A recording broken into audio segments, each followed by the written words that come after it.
Sir പറഞ്ഞിരുന്നു വന്നപ്പോ പറഞ്ഞിട്ടുണ്ടായിരുന്നു. മാനേജിംഗ് ട്രസ്റ്റിയാണ് ട്രസ്റ്റിന്റെ. ഒഫീഷ്യലായിട്ടുള്ള ഒരു പ്ലാറ്റ്ഫോമിലൂടെ തന്നെ പോകും. Abhirami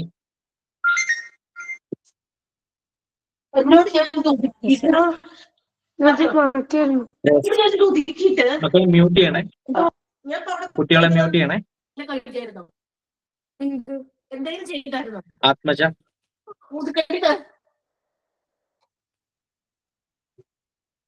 Athmaja please mute.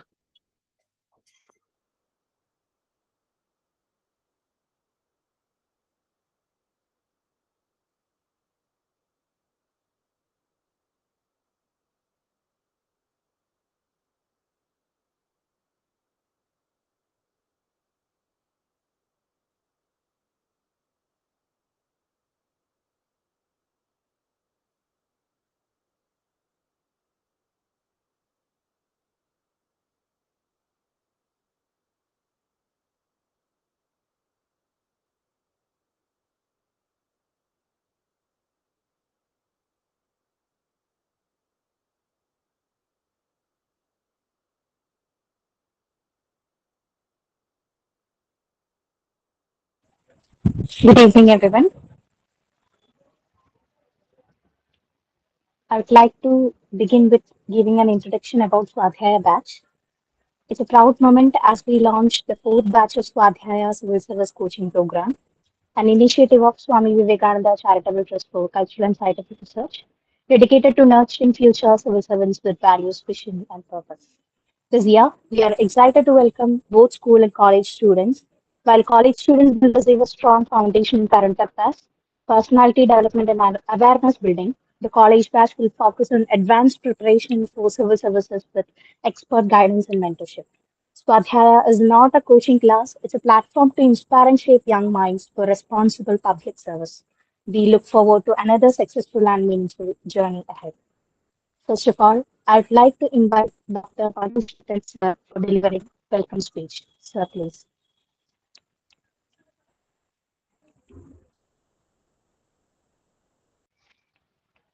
Before that, we are starting with a prayer.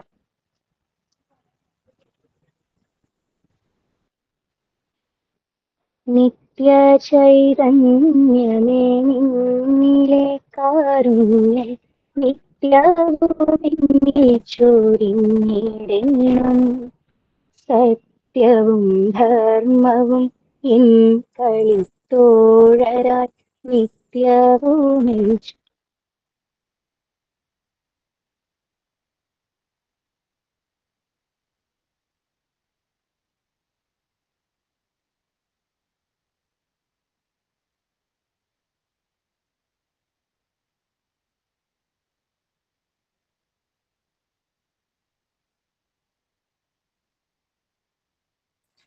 Sorry, there was connection issues.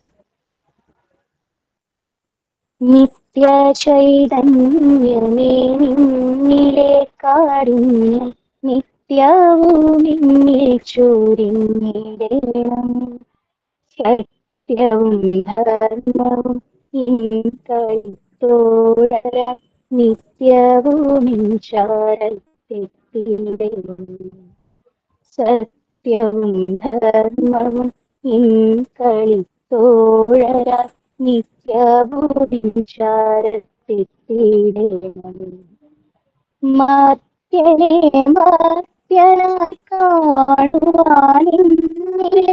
മസ്തിഷ്കം നന്നായുണർത്തിയിടണം മാത്യനെ മാത്യനായി കാണുവാനിന്നിലെ മസ്തിഷ്കം നന്നായുണർത്തിയിടണം എന്നയൽക്കാരനെ ഞാനായി കാണുവാൻ എന്നെ എന്നും തുണച്ചിടണം നിത്യ ചൈതന്യമേ നിന്നിലെ കാരുണ്യം നിത്യവും എന്നെ ചൊരിഞ്ഞിടണം സത്യവും ധർമ്മവും എൻ കളിത്തോഴര നിത്യവും ചാരത്തെത്തിയിടണം നിത്യഭൂമിഞ്ചാരത്തിടേണം.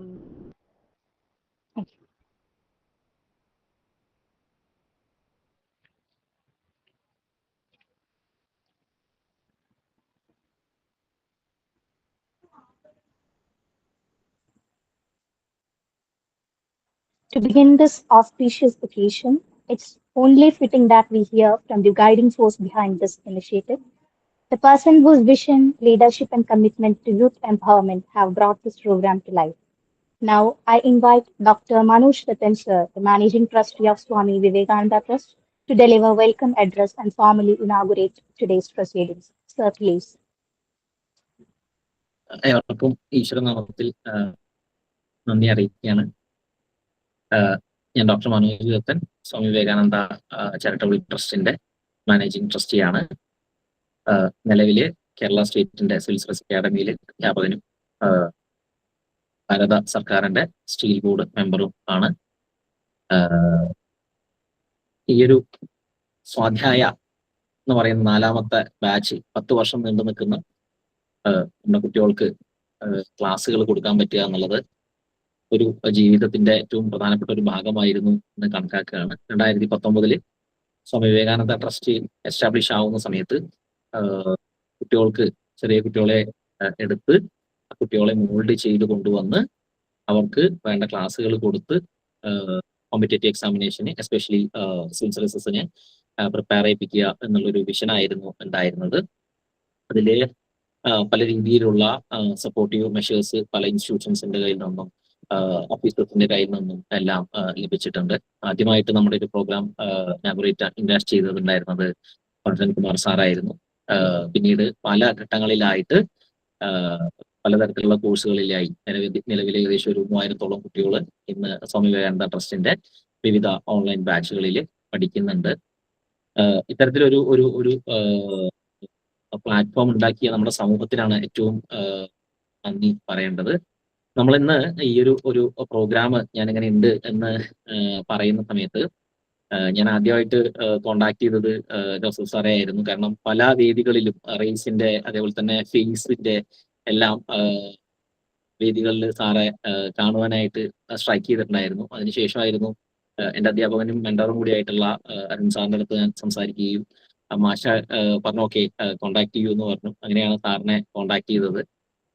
സാറിനെ പറ്റിയിട്ട് പറയുകയാണെങ്കിൽ അദ്ദേഹം നമ്മള് വിചാരിക്കുന്നതിന് അപ്പുറത്തേക്കുള്ള ഒരു what we call that genius എന്നൊക്കെ പറയാം. കാരണം IPS 1977 IPS ബാച്ച് ചെയ്യുക, അതിനുശേഷം 78 IAS ക്വാളിഫൈ ചെയ്യുക, എറണാകുളം ജില്ലാ കളക്ടറായിട്ട് സേവനമനുഷ്ഠിക്കുക, അതേ കൊച്ചിൻ കോർപ്പറേഷനിൽ മേയറായിട്ട് ഇരിക്കുക. അപ്പോ നമ്മള് പറയില്ലേ മൾട്ടി ഫേസ് ആയിട്ടുള്ള എന്നാ എന്താ പറയാ, നമ്മളൊരു ഒരു ഏറ്റവും അച്ചീവ്മെന്റ് എന്നൊക്കെ നമ്മൾ പറയുന്നത് പോലെ ഇപ്പൊ ശശി തരൂരിനെയൊക്കെയാണ് നമ്മളൊരു എന്താ പറയാ വിശ്വപൗരൻ എന്നൊക്കെ വിളിക്കുന്ന ഒരു സാർ. പക്ഷെ സാറിന്റെ പേര് നമുക്ക് ഈ ഇടയ്ക്കാണ് ഞാൻ സ്ട്രൈക്ക് ചെയ്തത്. നമ്മളിങ്ങനെ ഒരു എന്താ പറയാ ആളുണ്ട് ഇന്ന മാതിരിയാണെന്നുള്ളത്. കാരണം UN സിവിൽ സർവീസിലെ UN-ന്റെ ILO-യിലൊക്കെ ഒരുപാട് കാലം സാറ് ഒരു ഇന്റർനാഷണൽ സിവിൽ സർവന്റ് ആയിട്ട് വർക്ക് ചെയ്തിട്ടുണ്ട്. സോ ഞാൻ അതിനാണ് സാറിനെ കോണ്ടാക്ട് ചെയ്തത്. സാറ് ഇങ്ങനെ ഒരു പ്രോഗ്രാം നടക്കുന്നുണ്ട് എന്ന് പറഞ്ഞ് സാറിനെ കോണ്ടാക്ട് ചെയ്യുകയും സാറ് വളരെ സന്തോഷത്തോടു കൂടിയിട്ട് എന്നാണ് എന്ന് ചോദിക്കുകയും പിന്നീട് അറിയിക്കുകയും ചെയ്യുന്നുണ്ടായിരുന്നു. നമ്മള് 2025 ജനുവരി 12-ാം തീയതി തൃശ്ശൂർ സാഹിത്യ അക്കാദമിയിൽ വെച്ചിട്ട് ഒരു പ്രോഗ്രാം, വലിയൊരു വിവേകാനന്ദ ജയന്തി ആഘോഷവുമായി ബന്ധപ്പെട്ടിട്ട് ഒരു പ്രോഗ്രാം നടന്നിരുന്നു. ഏകദേശം 1000-നടുത്ത് ആളുകൾ പങ്കെടുത്തിട്ടുണ്ടായിരുന്ന ഒരു പ്രോഗ്രാം ആയിരുന്നു നടന്നത്. അടുത്ത വർഷം അതേപോലെ തന്നെ നമുക്ക് നടത്താൻ സാധിക്കുകയാണെങ്കിൽ സാറിന്റെ ഒരു അനുഗ്രഹം തീർച്ചയായിട്ടും ഉണ്ടാവണമെന്ന് ആദ്യമായിട്ട് അഭ്യർത്ഥിക്കുകയാണ്. അപ്പോൾ സാറിനെ എല്ലാവരുടെയും, നമ്മുടെ കുട്ടികളുടെയും അതേപോലെ തന്നെ മറ്റു ട്രസ്റ്റീസിന്റെയും എല്ലാവരുടെയും പേരിൽ ഈ പ്രോഗ്രാമിലേക്ക് ഹാർദവമായിട്ട് സ്വാഗതം ചെയ്യണം സാർ. Thank you sir. നമ്മുടെ സ്വാഗതം ആശംസിക്കുന്നതിന്റെ ഔപചാരികത എന്ന് പറയുന്നത് നമ്മുടെ നന്ദി ആശംസ അറിയിക്കുന്നത് ശ്രീ അമർനാഥ് കോറടെയാണ്. അദ്ദേഹം ബണ്ടി സഞ്ജയ് കുമാർ എന്ന് പറയുന്ന നമ്മുടെ സഹമന്ത്രിയുടെ അനിയൻ കൂടിയാണ്, കേന്ദ്ര ആഭ്യന്തര സഹമന്ത്രിയുടെ അനിയൻ കൂടിയാണ്. അപ്പൊ അദ്ദേഹം നമ്മുടെ മീറ്റിംഗിൽ കയറിയിട്ടുണ്ട്.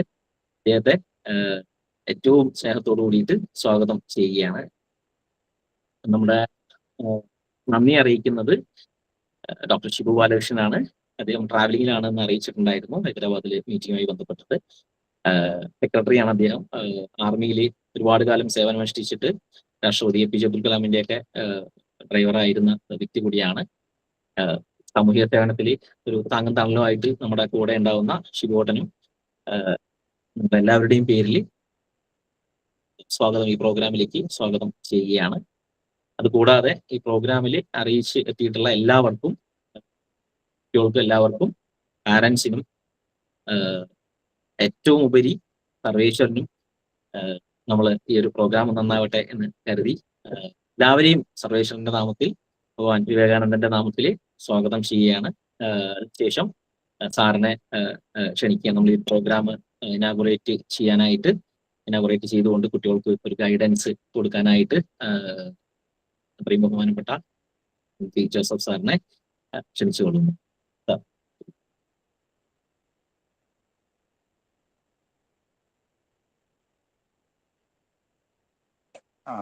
ശ്രീ മനോജ് ദത്തൻ വളരെ നന്ദി. എന്നെ പറ്റി വളരെ നല്ല വാക്കുകളൊക്കെ പറഞ്ഞു. ഞാൻ ആദ്യം തന്നെ തിരുത്തട്ടെ, ഈ ജീനിയസ് എന്നൊക്കെ വിളിക്കുന്നത് ഒട്ടും ശരിയല്ല. ആരും ജീനിയസ് അല്ല. നമ്മൾക്ക് നിങ്ങളെ പോലെ ഈ കുട്ടികള് എത്ര കുട്ടികളുണ്ടെന്ന് അറിഞ്ഞുകൊണ്ട് 10, 100, 200 കുട്ടികളുണ്ടായിരിക്കും എന്ന് വിശ്വസിക്കുന്നു. നിങ്ങളുടെ ഓരോ കുട്ടികൾക്കും ഞാൻ എൻ്റെ ലെവലിലോ എന്നെക്കാളൊക്കെ ഉപരിയായിട്ടോ ശശി തരൂർ പോലെയോ ഒക്കെ ആകാം.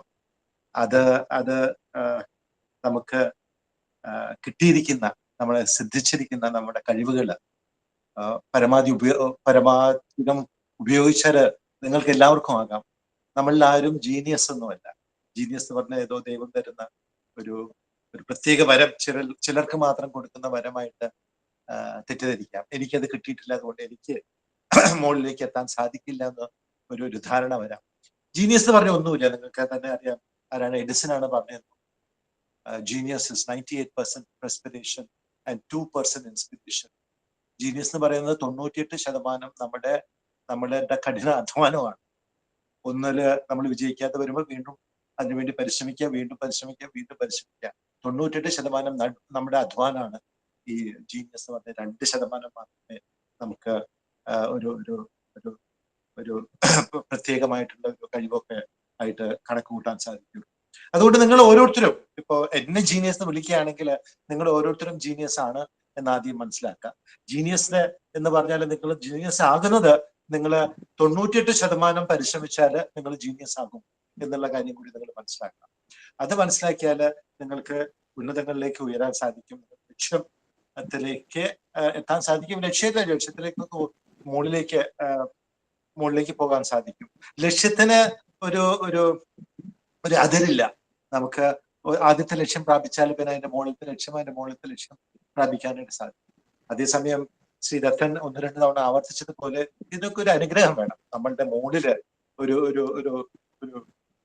ഒരു ശക്തിയുണ്ട്. ആ ശക്തിക്ക് എന്ത് പേര് കൊടുത്തേക്ക്, ബ്രഹ്മാവെന്നോ വിഷ്ണുവെന്നോ ശിവാന്നോ ദൈവമെന്നോ കർത്താവ് എന്നോ അല്ലാഹു എന്നോ എന്തെങ്കിലും പേര് കൊടുത്തേക്ക്. പക്ഷെ നമ്മുടെ എല്ലാം മുകളില് ഒരു ശക്തിയുണ്ട്. ആ ശക്തി നമുക്ക് അനുഗ്രഹം ഇല്ലെങ്കിൽ മുകളിലേക്ക് പോകാൻ സാധിക്കില്ല എന്ന് ഉള്ള ഒരു അവബോധം കൂടി ഉണ്ടായാൽ എല്ലാവരും ജീനിയസ് തന്നെയാണ്. നിങ്ങൾ എന്നെ ശ്രമിക്കുന്ന ഓരോ കുട്ടികളും 10,000 പേര് ഈ സ്ഥാപനത്തില് സ്വാധ്യായയില് പഠിക്കുന്നുണ്ടെന്ന് ഞാൻ മനസ്സിലാക്കുന്നു. എല്ലാവരും ജീനിയസ് ആണെന്ന് മനസ്സിലാക്കിക്കൊണ്ട് മുന്നോട്ട് പോയാൽ നിങ്ങളുടെ ലക്ഷ്യം എത്തുമെന്ന് മാത്രമല്ല, ലക്ഷ്യമൊക്കെ കവിഞ്ഞ് നിങ്ങൾക്ക് മുൻപന്തിയിൽ മനസ്സിലാക്കും. ഞാൻ എൻ്റെ ജീവിതത്തിൽ ഒരിക്കലും വിചാരിച്ചില്ല UN ഐക്യരാഷ്ട്രസഭയില് ജോലി കിട്ടുമെന്നും, ജോലി കിട്ടുമെന്ന് മാത്രമല്ല 20 കൊല്ലം അവിടെ എനിക്ക് ചെലവഴിക്കാൻ സാധിക്കുമെന്ന് ഞാൻ ഒട്ടും വിചാരിച്ചില്ല. അത് എനിക്ക് സാധിച്ചു. അപ്പൊ തീർച്ചയായിട്ടും നിങ്ങൾക്കും അത് സാധിക്കും. നിങ്ങൾക്ക് അതിന്റെ മുകളിലേക്കൊക്കെ പോകാൻ സാധിക്കുമെന്ന് മനസ്സിലാക്കിക്കൊണ്ട് ഔപചാരികമായിട്ട് ഡോക്ടർ മനോജ് ദത്തൻ, ഡോക്ടർ ഷിബു ബാലകൃഷ്ണൻ, പ്രിയമുള്ള എന്നെ ശ്രമിക്കുന്ന വിദ്യാർത്ഥികളെ, ഇനി ഇല്ലാത്ത മറ്റ് 10,000 പേരുണ്ട്. ഞാൻ ഓരോരുത്തരും ഈ വേദിയിലേക്ക് ഇപ്പോഴല്ലെങ്കിൽ പിന്നീട് നിങ്ങൾ ശ്രമിക്കുമെന്നുള്ള ഒരു ധാരണയിൽ എല്ലാവർക്കും ഞാൻ എൻ്റെ നമസ്കാരം ആദ്യം തന്നെ പറയട്ടെ. നിങ്ങൾ ഓരോരുത്തരും സിവിൽ സർവീസ് മുന്നിൽ കണ്ടുകൊണ്ട് പ്രവർത്തിക്കുന്നവരാണ്. അതിന് ഏറ്റവും ഉചിതമായിട്ടൊരു സ്ഥാപനം തന്നെയാണ് Swami Vivekananda charitable trust. For cultural scientific research. ഞാൻ മനസ്സിലാക്കിയത് കഴിഞ്ഞ 4 കൊല്ലം കൊണ്ട് 2019 ആരംഭിച്ച് 4 ബാച്ച് മാത്രമേ ആയിട്ടുള്ളൂ. ഇത് 4ാമത്തെ ബാച്ചാണ്. ഈ 4 ബാച്ചിനുള്ളിൽ വളരെ നല്ലൊരു പേര് തൃശ്ശൂര്, കേരളത്തിന് പുറത്തുള്ള മലയാളി കുട്ടികളുടെ ഇടയിൽ സ്ഥാപിക്കാൻ സാധിച്ചു. സാധാരണ ഒരു കോച്ചിങ് അല്ല. 1 വർഷത്തെ, 6 മാസത്തെ, 8 മാസത്തെ, 12 മാസത്തെ പിടിച്ചോ IAS കിട്ടുമെന്ന് പറയുന്ന ഒരു ധൃതി പിടിച്ചിട്ടുള്ള ഒരു സംവിധാനമല്ല സ്വാമി വിവേകാനന്ദ ചാരിറ്റബിൾ ട്രസ്റ്റ് ചെയ്യുന്നത്. നിങ്ങൾ ദീർഘകാലം കുട്ടികളെ ചെറുപ്പത്തിൽ നിന്ന് തന്നെ അവരുടെ ആഗ്രഹം മനസ്സിലാക്കിക്കൊണ്ട്, അവരുടെ ലക്ഷ്യം മനസ്സിലാക്കിക്കൊണ്ട് 10 കൊല്ലത്തെ പരിശീലനത്തിന്റെ അടിസ്ഥാനത്തിലാണ് ഇത് മുന്നോട്ട് പോകുന്നത്. അത് പറയുമ്പോൾ ഞാൻ എന്റെ വ്യക്തിപരമായ ഒരു കാര്യം കൂടി പറഞ്ഞോട്ടെ. ഞാൻ വളരെ ചെറുപ്പത്തിൽ തന്നെ 6-ോ 7-ോ 8-ോ പഠിക്കുമ്പോഴും ഞാൻ എന്റെ പിതാവ്, എന്റെ അപ്പൻ എന്നോട് പറയാറുണ്ട്, മോനെ നീ IAS ആവണം, നിനക്ക് IAS ആകാൻ പറ്റുന്നു. അന്ന് തുടങ്ങി 6-ലും 7-ലും 8-ലും ഞാൻ 11, 12, 13 വയസ്സുള്ളൂ. അന്ന് തുടങ്ങി എന്റെ തലയില് ഒരു ഇരിപ്പുണ്ട്. അന്ന് എന്താണ് IAS എന്നൊരു പിടിയില്ല. കളക്ടർ ആകണം, എന്ത് കുപ്പ കളക്ട് ചെയ്യുന്ന നമ്മുടെ വീട്ടിൽ വരുന്നവരാണോ എന്നൊക്കെ ഒരു തെറ്റിദ്ധാരണ ഉണ്ടായിരുന്നു. പക്ഷെ എങ്കിലും ആ ഒരു ചെറിയ ഒരു അഗ്നിയുടെ ഒരു അംശം എന്റെ തലയിൽ എന്റെ അപ്പൻ ഇട്ട് തന്നു. എനിക്ക് ഇങ്ങനെ IAS എന്ന് പറഞ്ഞ ഒരു ലക്ഷ്യം എന്റെ മനസ്സിൽ എവിടെയോ കയറി. അതിനുവേണ്ടി ഞാൻ പിന്നെ മറന്നുപോയെങ്കിലും ആ ലക്ഷ്യബോധം എവിടെയോ മനസ്സിൽ കിടന്നു. ആ ലക്ഷ്യബോധമാണ് പിന്നീട് എനിക്ക് സിവിൽ സർവീസ് എഴുതാനും നല്ലൊരു ജോലി. സിവിൽ സർവീസ് ആദ്യം എഴുതിയപ്പോൾ എനിക്ക് സ്റ്റേറ്റ് ബാങ്ക് ഓഫ് ഇന്ത്യയിൽ നല്ലൊരു ജോലി ഉണ്ടായിരുന്നു. അന്നത്തെ 2,500 രൂപ ശമ്പളം എന്ന് പറഞ്ഞാൽ ഇന്നത്തെ 2 ലക്ഷം രൂപയുടെ ശമ്പളം ഉണ്ടായിരുന്നു. അത് കളഞ്ഞുകൊണ്ട് വെറും 750 രൂപയുടെ ശമ്പളത്തിലേക്ക് മാറാൻ കാരണവും ആ ഒരു ലക്ഷ്യബോധമാണ് അപ്പൻ തലയിൽ പറഞ്ഞത്. അതുകൊണ്ട് 13-14 വയസ്സ് ഒന്നും ചെറുതല്ല IASന് വേണ്ടിയുള്ള ലക്ഷ്യബോധം ഉയർത്താനും ആ ലക്ഷ്യത്തെ മനസ്സിൽ വെച്ചുകൊണ്ട് മുന്നോട്ട് പോകുവാനും. തീർച്ചയായിട്ടും അതുകൊണ്ട് നിങ്ങൾ സ്വാധ്യായ ചെയ്യുന്ന ഈ 10 വർഷത്തെ പരിപാടിയാണ് ഏറ്റവും ഉചിതം. കാരണം എന്നെ ആ 13-14 വയസ്സിൽ, 15 വയസ്സിൽ, 13 വയസ്സായിരിക്കണം എന്റെ തലയിൽ അത് ഇട്ടപ്പോഴ്, എന്റെ അപ്പനും അമ്മയും രണ്ടുപേരും തലയിൽ ഇട്ടപ്പോഴ് അത് ആ ചെറുപ്പത്തിൽ അത് കയറിയത് കൊണ്ടാണ് എനിക്ക് അത് മുന്നോട്ട് അത് സാക്ഷാത്കരിക്കാൻ സാധിച്ചത്.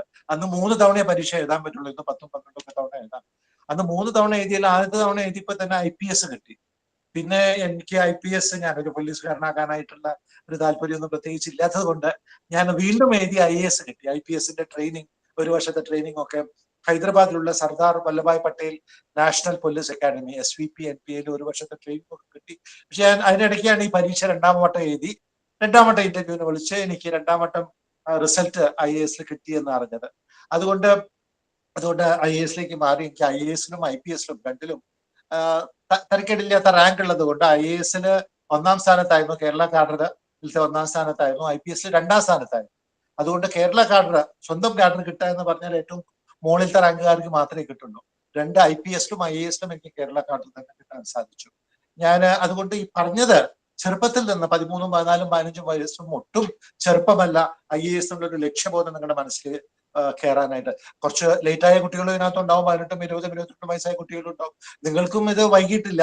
കാരണം നിങ്ങൾക്കും ഈ അല്പം 13 അല്ല, നിങ്ങൾ 23 ആണെങ്കിലും നിങ്ങൾക്ക് വരുന്ന 5-10 വർഷം കൊണ്ട് ഈ കോഴ്സൊക്കെ അറ്റൻഡ് ചെയ്തുകൊണ്ട് മുന്നോട്ട് പോകാൻ സാധിക്കുന്ന ഒരു പരീക്ഷയാണ്, ഒരു ലക്ഷ്യമാണ് സിവിൽ സർവീസ്.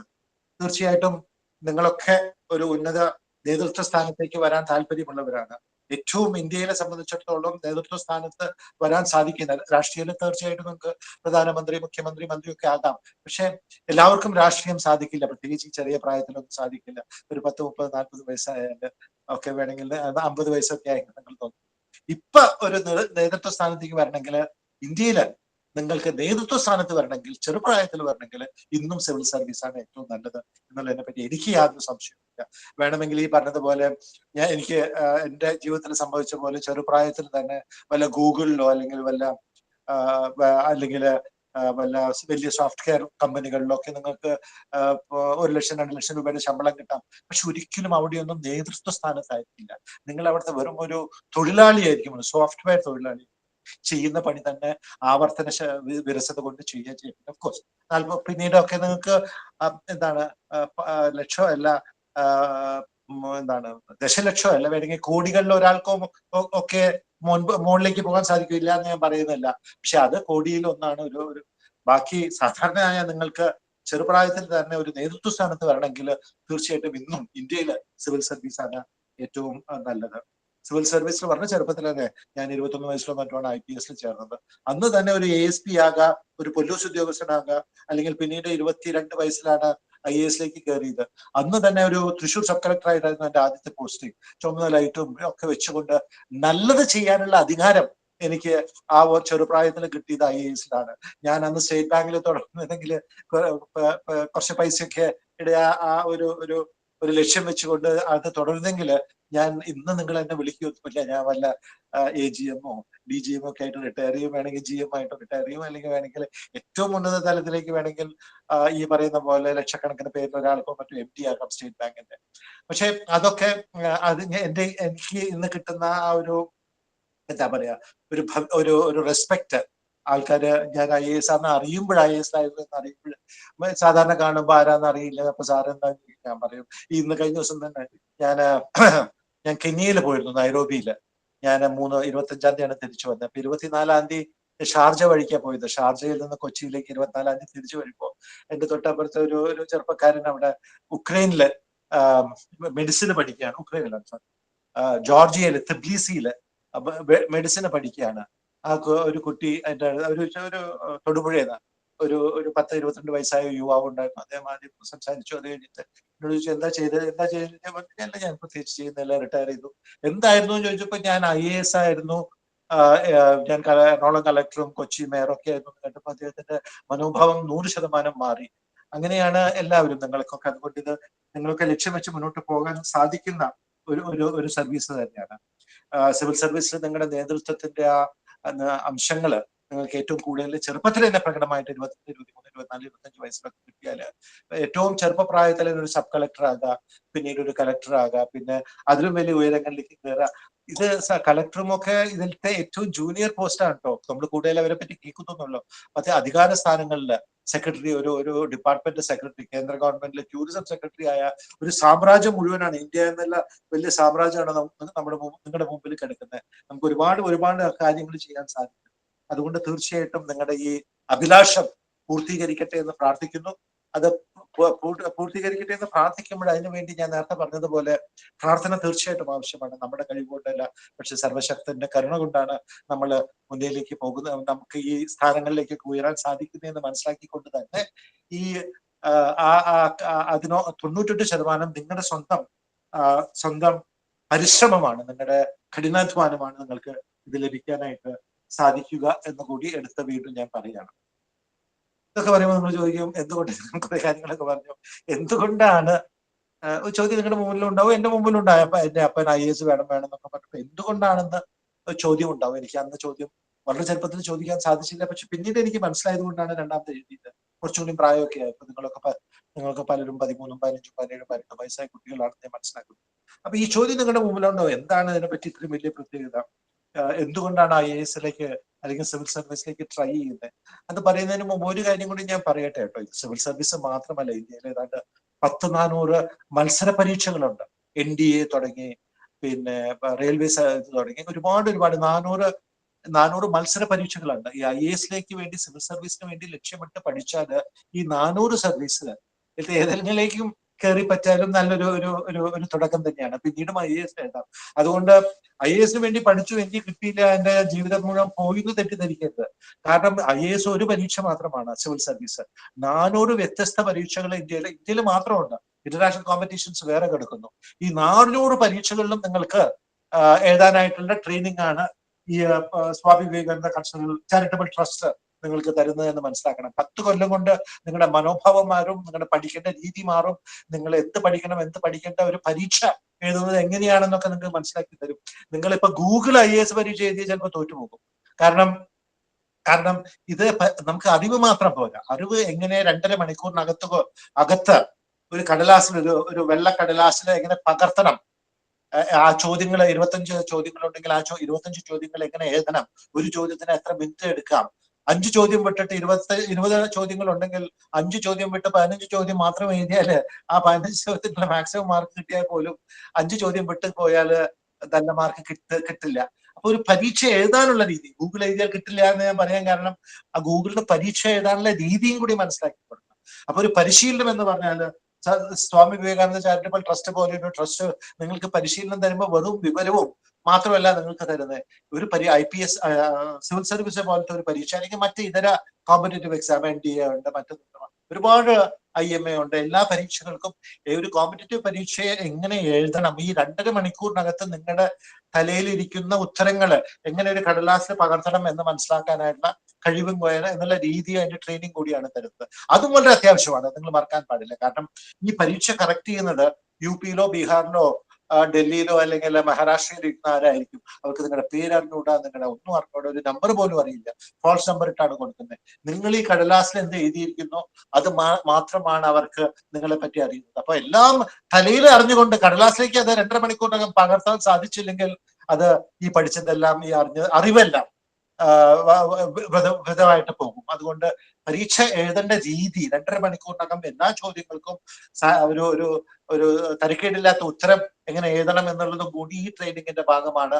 ആ ട്രെയിനിങ് സ്വാമി വിവേകാനന്ദ ചാരിറ്റബിൾ ട്രസ്റ്റ് ആ ട്രെയിനിങ് ഈ 10 വർഷത്തിനിടെ നിങ്ങൾക്ക് നൽകുമെന്ന് ഞാൻ വിശ്വസിക്കുന്നു. ഇല്ലെങ്കിൽ നിങ്ങളുടെ സിലബസിൽ അത് തീർച്ചയായിട്ടും മനോജ് ദത്തനൊക്കെ അത് മാറ്റം വരുത്തും, ഡോക്ടർ ദത്തൻ അതിനകത്ത് മാറ്റം വരുത്തുമെന്ന് എനിക്ക് തീർച്ചയാണ്. അതുകൊണ്ട് അറിവ് മാത്രമല്ല, വിവരം മാത്രമല്ല, ഇത് എങ്ങനെ എഴുതണം എന്നുള്ള ആ ഒരു രീതിയും കൂടി പഠിപ്പിച്ച് തരുന്ന ഒരു ട്രെയിനിങ് ആയിട്ട് 10 വർഷത്തിനകം മാറുമെന്ന് ഞാൻ ആദ്യം പറഞ്ഞു തരുന്നത്.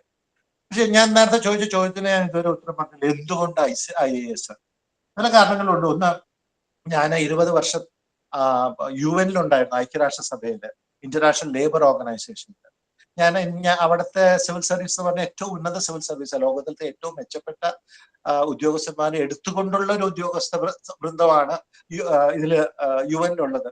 ഇതൊക്കെ പറഞ്ഞാലും ഞാൻ ഒരു കാര്യം അടിവരെ ഇട്ട് പറയാം, UN സിവിൽ സർവീസും ഇന്ത്യൻ സിവിൽ സർവീസും തമ്മിൽ കമ്പയർ ചെയ്താൽ തീർച്ചയായിട്ടും ഇന്ത്യൻ സിവിൽ സർവീസ് ആണ് മെച്ചം. പല കാരണങ്ങൾ കൊണ്ടും അവരെ പറ്റി അത്രയും പണം ഉണ്ടാകില്ല UN-ന്റെ പോലെ. പല കാരണങ്ങൾ കൊണ്ടും നമുക്ക് അത് ആ രീതിയിലുള്ള ഒരു ഫലം ഇന്ത്യയിൽ കൊണ്ടുവരാൻ സാധിക്കുന്നില്ല എന്നുള്ളത് വേറെ കാര്യം, അതിന് വേറെ കാര്യങ്ങളുണ്ട്. പക്ഷേ മാൻ ടു മാൻ, ഒരു വ്യക്തികളെ വെച്ച് കമ്പയർ ചെയ്യുകയാണെങ്കിൽ, അല്ലെങ്കിൽ കൂട്ടമായിട്ടുള്ള ആ UN സിവിൽ സർവീസും കൂട്ടമായിട്ടുള്ള ഇന്ത്യൻ സിവിൽ സർവീസും വെച്ച് താരതമ്യപ്പെടുത്തുകയാണെങ്കിൽ ഇന്ത്യൻ സർവീസും UN സർവീസും തമ്മിൽ ഇന്ത്യൻ സിവിൽ സർവീസ് ഇതോ മുകളിൽ കിടക്കുന്നു. ഒരു വലിയ അജഗജാന്തര വ്യത്യാസമുണ്ട് ഈ രണ്ട് സർവീസുകളിൽ. നമ്മുടെ ഇന്ത്യൻ സിവിൽ സർവീസാണ് മെച്ചപ്പെട്ടതിനെ പറ്റി യാതൊരു സംശയവും. കാരണം വേറെ ഒന്നുമല്ല, കാരണം നമ്മുടെ ഈ ഇന്ത്യൻ സിവിൽ സർവീസിലേക്ക് കിട്ടുന്നത് നിങ്ങളുടെ കഴിവ് മാത്രമാണ്. നിങ്ങൾ എങ്ങനെ ഒരു പരീക്ഷ എഴുതി എന്നുള്ളതിനെ പറ്റി ഇപ്പൊ തന്നെ 10 കൊല്ലം പഠിക്കുന്നു, അത് കഴിഞ്ഞിട്ട് തീവ്രമായിട്ട് പഠിക്കുന്നു, എന്നിട്ട് പരീക്ഷയ്ക്ക് വേണ്ടി കുത്തിയിരുന്ന് 3-4 മാസം സൂര്യൻ ഉദിക്കുന്നതും അസ്തമിക്കുന്നതും ഞാൻ എഴുതിയപ്പോ കണ്ടില്ല കേട്ടോ 4-5 മാസത്തേക്ക്. കാരണം അത്രയും കാര്യമായിട്ട് നമ്മള്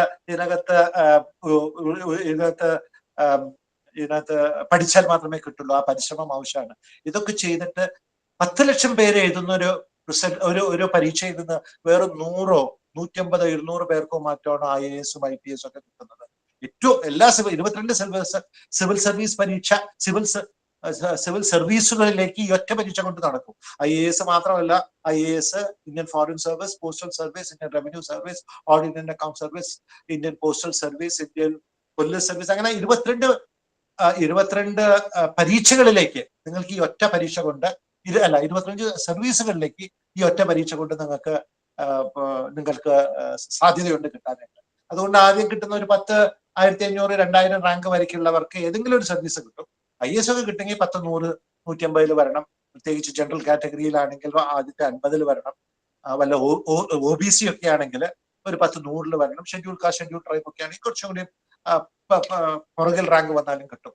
പക്ഷെ ഞാൻ പറഞ്ഞു വരുന്നത് 10 ലക്ഷം പേരിൽ നിന്ന് 100 പേരെ സെലക്ട് ചെയ്യുന്നത് കണ്ണടച്ചുള്ള ഒരു രീതി കൊണ്ടാണ്. നിങ്ങളുടെ കഴിവ്, നിങ്ങളെങ്ങനെ ആ കഴിവ്, നിങ്ങളുടെ അറിവ്, നിങ്ങളുടെ ജ്ഞാനം എങ്ങനെ നിങ്ങൾ ഒരു കടലാസിലേക്ക് പകർത്തുന്നു വെച്ചുകൊണ്ട് മാത്രമാണ്. നിങ്ങളുടെ പരീക്ഷയുടെ ഈ പേപ്പർ കറക്റ്റ് ചെയ്യാൻ പോകുന്ന UP-യിലോ ബീഹാറിലോ അസാമിലോ മണിപ്പൂരിലോ അല്ലെങ്കിൽ നാഗാലാൻഡിലോ ഒക്കെ ഇരിക്കുന്ന വല്ലവരായിരിക്കും, അല്ലെങ്കിൽ ലക്ഷദ്വീപിലോ അന്തമാനിലോ ഇരിക്കുന്ന ഒരു വ്യക്തിയായിരിക്കും.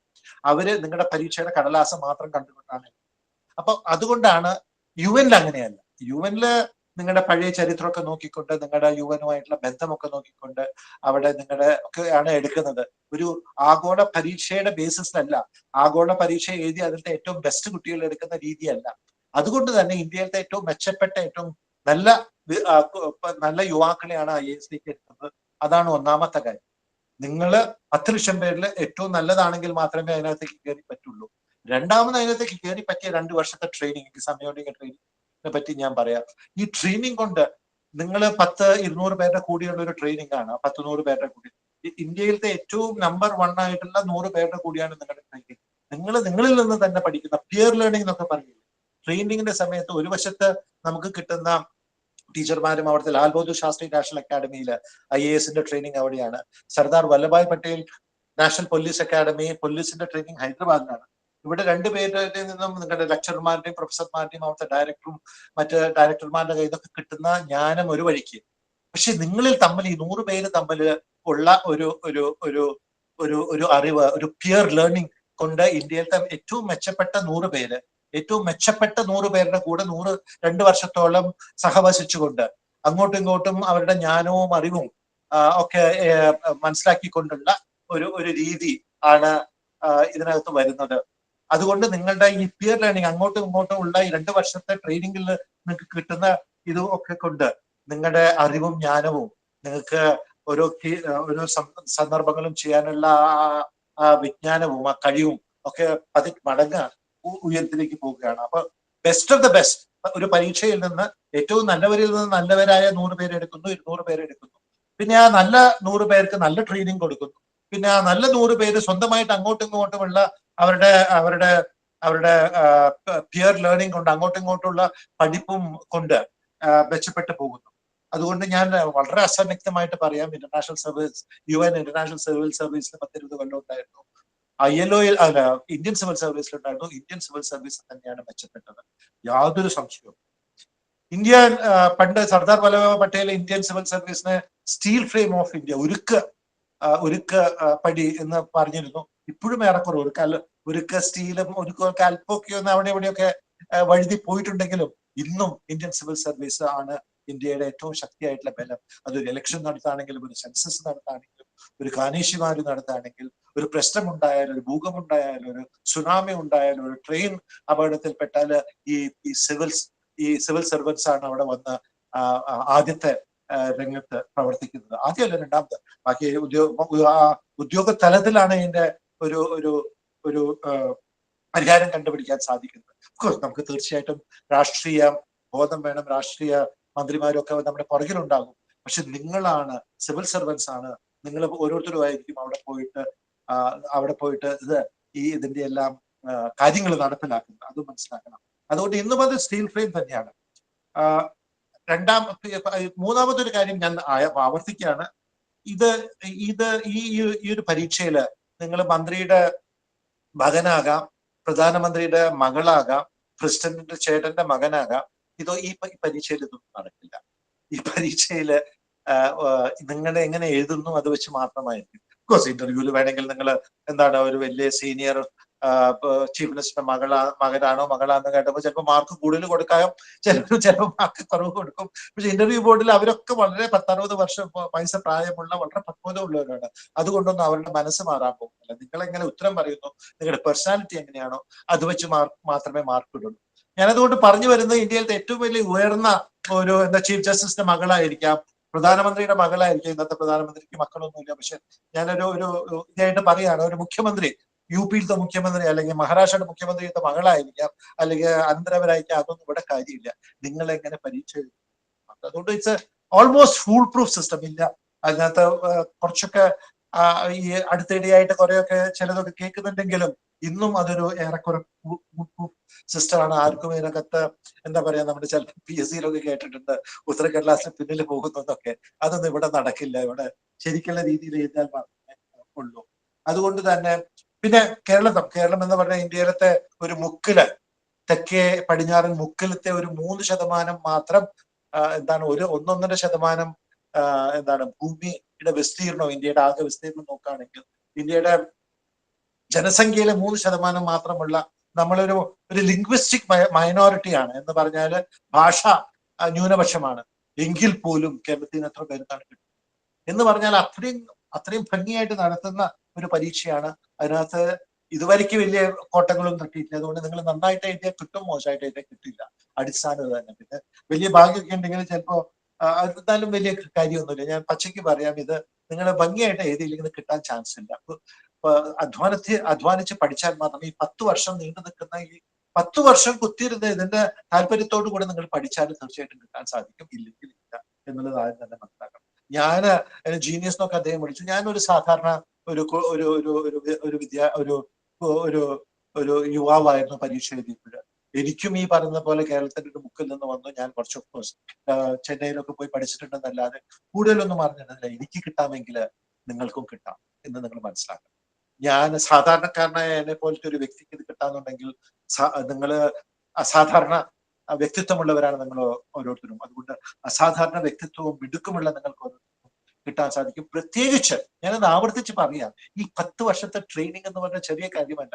ഈ നമ്മുടെ മറ്റ് പല അക്കാഡമിയിലും 1 വർഷം 2 വർഷം വലിയ ഫീസൊക്കെ വെച്ച് കൊടുക്കുന്നതുകൊണ്ട് ഇതിലേക്കുള്ള ഓറിയന്റേഷൻ കിട്ടില്ല. നമ്മുടെ മനസ്സ് ഇതിലൊരു ഒരു മാനസികമായിട്ട് ഒരു മാറ്റം വരണം. നമ്മുടെ ഇത് എനിക്ക് വേണം, ഇത് വേണം എന്നുള്ളത് കൊണ്ട് ഇന്ന രീതിയിൽ പഠിക്കണം, ഇന്നത് വായിക്കണം എന്നുള്ളത് ആ മനോഭാവം വരണം. അതുകൊണ്ട് അത് ഈ 10 വർഷം കൊണ്ട് നേടാൻ സാധിക്കും. നിങ്ങൾ ഇടയ്ക്ക് ഇപ്പൊ 100-300 കുട്ടികളോട് ഞാൻ മനസ്സിലാക്കി അറിഞ്ഞോട്ടെ എത്ര പേര് ഉണ്ടെന്ന്. നിങ്ങൾ ഓരോരുത്തരും ഈ 10 കൊല്ലം കൂടെ നിൽക്കണം. ആദ്യത്തെ 1 കൊല്ലം കഴിഞ്ഞിട്ട് അയ്യോ ഞാൻ വിചാരിച്ച പോലെ അല്ല എന്ന് പറഞ്ഞ് വിട്ടുപോകരുത്. 2 കൊല്ലം കഴിഞ്ഞിട്ട് വിട്ടുപോകരുത്. 3 കൊല്ലം കഴിഞ്ഞിട്ട് വിട്ടുപോകരുത്. 9 കൊല്ലം കഴിഞ്ഞിട്ട് വിട്ടുപോകരുത്. 10 കൊല്ലം പൂർത്തിയാക്കിയിട്ട് മാത്രമേ പോകാൻ പാടുള്ളൂ. അത് കഴിഞ്ഞിട്ട് പിന്നെ അടുത്ത വർഷം അതിനുശേഷം പരീക്ഷ എഴുതാനായിട്ട് നോക്കാം. അതുകൊണ്ട് എനിക്ക് പറയാണ്ട് ഞാൻ ഇത് കേട്ടപ്പോൾ എനിക്ക് വലിയ സന്തോഷം തോന്നി. കാരണം എന്റെ പ്രിപ്പറേഷനും അങ്ങനെ തന്നെയായിരുന്നു. ഒരു ട്രെയിനിങ് ഇൻസ്റ്റിറ്റ്യൂട്ട് ഒന്നും അന്ന് ഉണ്ടായിരുന്നില്ല. പക്ഷെ എന്റെ അപ്പനും അമ്മയും എന്നെ കാണിച്ചു തന്നു. കുറെ വായിച്ചു, വായിക്കണം മോനെ എന്നൊക്കെ പറഞ്ഞ് ഹിന്ദുവില് പത്രം എന്നെ കൊണ്ട് ദിവസം വായിപ്പിക്കുമായിരുന്നു അപ്പൻ. അത് കഴിഞ്ഞിട്ട് അന്ന് ഗൂഗിളൊന്നും ഇല്ലാത്തതുകൊണ്ട് അറിയാത്ത വാക്കുകള് അടിവരി ഇട്ടിട്ട് അപ്പൻ വൈകിട്ട് ഓഫീസിൽ നിന്ന് വരുമ്പോ ഞാൻ അപ്പനെ നോക്കിയിട്ട് അതിന്റെ ഡിക്ഷണറി ഒക്കെ നോക്കിയിട്ട് എനിക്കത് എന്താണെന്നൊക്കെ പറഞ്ഞു തരും. അപ്പൊ അങ്ങനെ ഒരു നീണ്ട, എന്നെ സംബന്ധിച്ചിടത്തോളം ഒരു 10 വർഷത്തെ ദീർഘ ട്രെയിനിങ്ങിന്റെ ഭാഗമായിട്ടാണ് ഞാനിന്ന് നിങ്ങളുടെ മുമ്പിൽ ഇരിക്കുന്നതെന്ന് നിങ്ങൾ മനസ്സിലാക്കാം. അതുകൊണ്ട് ഇടയ്ക്ക് വിട്ടുപോകരുതെന്നും കൂടി എനിക്ക് നിങ്ങളോട് പറയാൻ സാധിക്കുന്നു, പറയാൻ ആഗ്രഹമുണ്ട്. പിന്നെ ഞാൻ നേരത്തെ പറഞ്ഞതുപോലെ ഈ പരീക്ഷ എഴുതുന്നതിനൊരു ഒരു രീതിയുണ്ട്. അതും ഈ 10 കൊല്ലത്തിനുള്ള നിങ്ങൾ പഠിപ്പിച്ചു തരും. കാരണം ഇതൊന്നും അറിഞ്ഞാൽ പോരാ, തലയിൽ ഇരുന്നാൽ പോരാ, 2.5 മണിക്കൂറിനകൾ അവിടെ എഴുതണം. ഇന്റർവ്യൂ എങ്ങനെ കൈകാര്യം ചെയ്യണം എന്ന് മനസ്സിലാക്കി തരണം. ഇതൊക്കെ ഇതിന്റെ ഒരു വശമാണ്. അതുകൊണ്ട് തന്നെ അതാണ് ഒരു സെറ്റ് ഓഫ് കാരണങ്ങൾ. പിന്നെയും പല കാരണങ്ങളുണ്ട്. ഈ എന്താ പറയാ, ഗൂഗിളിലോ അല്ലെങ്കിൽ ഇപ്പൊ മൈക്രോസോഫ്റ്റിലൊക്കെ ചേർന്ന വേണമെങ്കിൽ 2, 3, 4 ലക്ഷമൊക്കെ ഒരു മാസം കിട്ടാതിരിക്കില്ല എന്ന് ഞാൻ പറയുന്നില്ല. പക്ഷെ ഞാൻ നേരത്തെ പറഞ്ഞ പോലെ അവിടെ നിങ്ങളൊരു ഗൂഗിൾ തൊഴിലാളിയാണ്, അവിടെ നിങ്ങളൊരു സോഫ്റ്റ്വെയർ തൊഴിലാളിയാണ്, അവിടെ നിങ്ങളൊരു മൈക്രോസോഫ്റ്റ് തൊഴിലാളിയാണ്. ഇവിടെ നിങ്ങൾ നേതൃത്വ സ്ഥാനത്താണ്. 21, 22, 25 വയസ്സിലൊക്കെ ഒരു നേതൃത്വ സ്ഥാനത്ത് ഇന്ന് നിങ്ങൾ കണ്ടു കാണും പത്രങ്ങളിൽ. കളക്ടർ പറഞ്ഞാൽ അപ്പൊ അത് ന്യൂസായി. കളക്ടർ എവിടെയെങ്കിലും നാടൻ മുറിച്ച ഫോട്ടോ ആയി. അതിന്റെയൊക്കെ കാരണം എന്താ? നിങ്ങൾ നേതൃത്വ സ്ഥാനത്താണ്.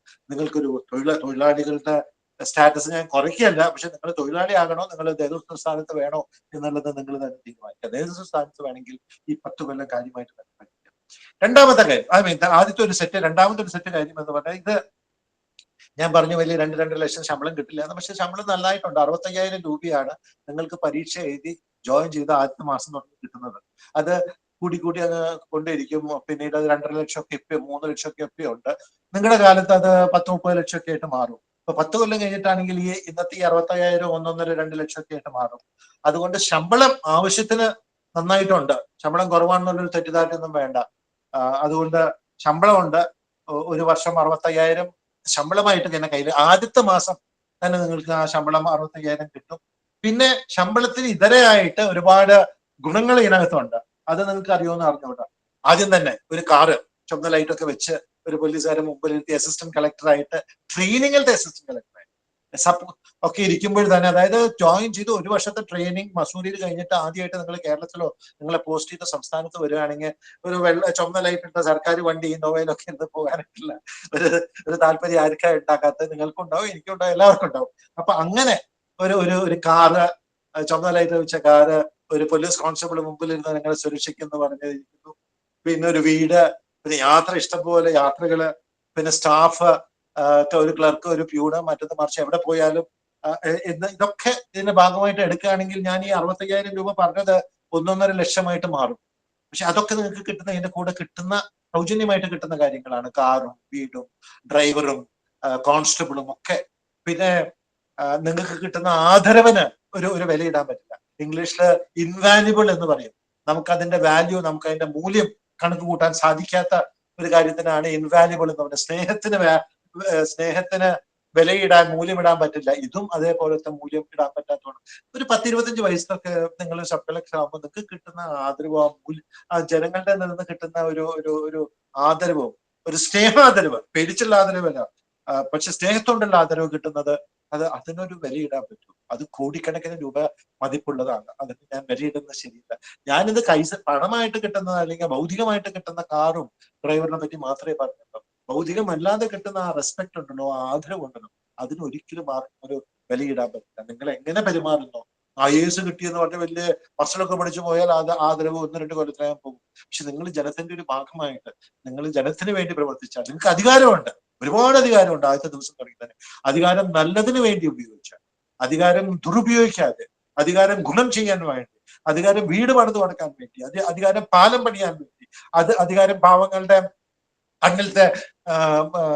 കണ്ണിലത്തെ എന്താണ് കണ്ണുനീര് ഒപ്പാൻ വേണ്ടി ഉപയോഗിച്ചാൽ, അവരുടെ എന്താ പറയാ, അവരുടെ വിയർപ്പ് തുടയ്ക്കാൻ ഉപയോഗിച്ചാൽ, അധികാരം പല രീതിക്ക് ഉപയോഗിക്കാം.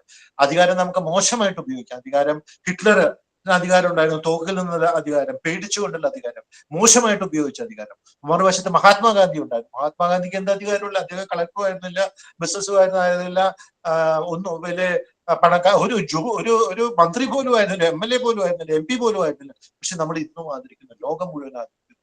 അത് മനസ്സ് ഇൻഫ്ലുവൻസ്, മറ്റുള്ളവരെ നമ്മുടെ ആശയം കൊണ്ട് നമുക്ക് സ്വാധീനിക്കാൻ സാധിക്കുന്നതാണ് ഏറ്റവും വലിയ അധികാരം. നല്ല അധികാരം. മോശം അധികാരം തോക്കൊണ്ട് വെടിവെച്ച് നിങ്ങൾ ഇത് ചെയ്തില്ലെങ്കിൽ ഞാൻ നിങ്ങളെ കൊല്ലുമെന്നുള്ള അധികാരം വേറെ. ആ അധികാരമല്ല നിങ്ങൾക്ക് വേണ്ടത്. ആ അധികാരം, അല്ലെങ്കിൽ ലാത്തി കൊണ്ട് അടിക്കുന്ന, പേടിപ്പിക്കുന്ന അധികാരം, ആ അധികാരമല്ല നിങ്ങൾക്ക് വേണ്ടത്. നിങ്ങൾക്ക് മഹാത്മാഗാന്ധിയുടെ അധികാരമാണ് വേണ്ടത്.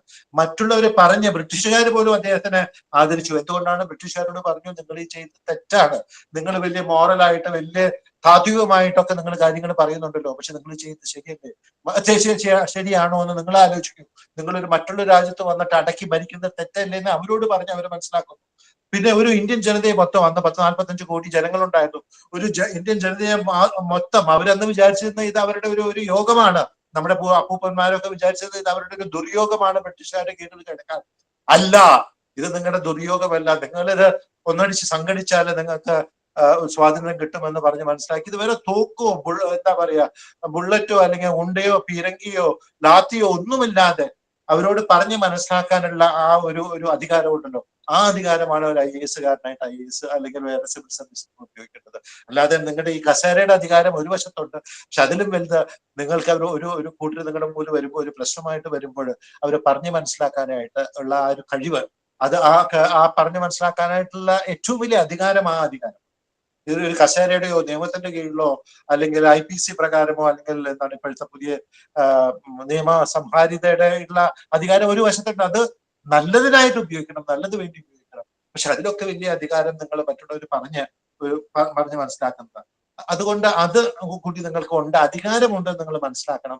അത് വലിയൊരു 25 വയസ്സിലൊക്കെ ഇത്രയും അധികാരം ലോകത്തിൽ എവിടെയും ഒരു ജോലിക്കും കിട്ടില്ല. പിന്നെ അത്രയും ഭാഗ്യമുള്ള എന്താണ് കോടാനുകോടി ജനങ്ങളിൽ നിന്ന് ഒരാൾക്ക് കിട്ടും. ഇത് നിങ്ങളൊരു പരീക്ഷയ്ക്ക് കിട്ടുന്നത്, നല്ല രീതിയിൽ കിട്ടുന്ന ഒരു അധികാരമാണ്. നല്ലതിന് ഉപയോഗിക്കണമെന്ന് മാത്രം നിങ്ങൾ മനസ്സിലാക്കണം. അതാണ് വേറൊരു കാര്യം, അധികാരം. ആ അധികാരം കിട്ടുന്ന ചെറുപ്രായത്തില് ഈ പോലീസും പട്ടാളമൊക്കെ അധികാരത്തിന്റെ ലക്ഷണങ്ങളാണ്, പ്രതീകങ്ങളാണ്. അധികാരം നിങ്ങൾക്ക് കിട്ടുന്നത് നല്ലതിന് വേണ്ടി ഉപയോഗിക്കണമെന്ന് കൂടി ഞാൻ എടുത്തു പറയാൻ ആഗ്രഹിക്കുകയാണ്. അധികാരമുണ്ട്, അതാണ് മൂന്നാമത്തെ. വൈ IAS എന്ന് ചോദിക്കുമ്പോൾ അതിന്റെ ഒരു ഉത്തരം ഇതാണ്. പല സെക്ഷൻസ് ആയിട്ടാണ് ഞാൻ ഉത്തരം പറയാൻ നിങ്ങളോട് പറയുന്നത്. അതിലത്തെ വേറെ ഒന്ന്, നിങ്ങൾക്ക് അധികാരം കിട്ടും, നല്ല കാര്യത്തിന് വേണ്ടി മാത്രം ആ അധികാരം ഉപയോഗിക്കാം. പിന്നെ ഇത് നമ്മളൊക്കെ ഗ്ലാമർ എന്നൊക്കെ പറയും. ഇതൊരു വലിയ ഗ്ലാമർ ഉള്ള ഒരു ജോലിയാണ് കേട്ടോ, അത് നിങ്ങൾ മനസ്സിലാക്കണം. എല്ലാവരും നിങ്ങള് ഉദ്ഘാടനങ്ങൾക്ക്, നാട മുറിക്കാൻ, കുട്ടികൾക്ക് അവിടെയുള്ള കോമ്പറ്റീഷൻ, ഇതിനൊക്കെ നിങ്ങളെ ക്ഷണിക്കും. ഒരുപാട് ഗ്ലാമർ ഉണ്ട്. പത്രങ്ങളിൽ ഫോട്ടോഗ്രാഫ് വന്നുകൊണ്ടേയിരിക്കും. ഇന്ന് ഞാൻ നോക്കിയപ്പോൾ, ഞാൻ എറണാകുളത്താണ് താമസിക്കുന്നത്, കളക്ടറിന്റെ ഫോട്ടോ 2 സ്ഥലത്തോ 3 സ്ഥലത്തോ ഉണ്ട്, എല്ലാ പത്രങ്ങളിലും.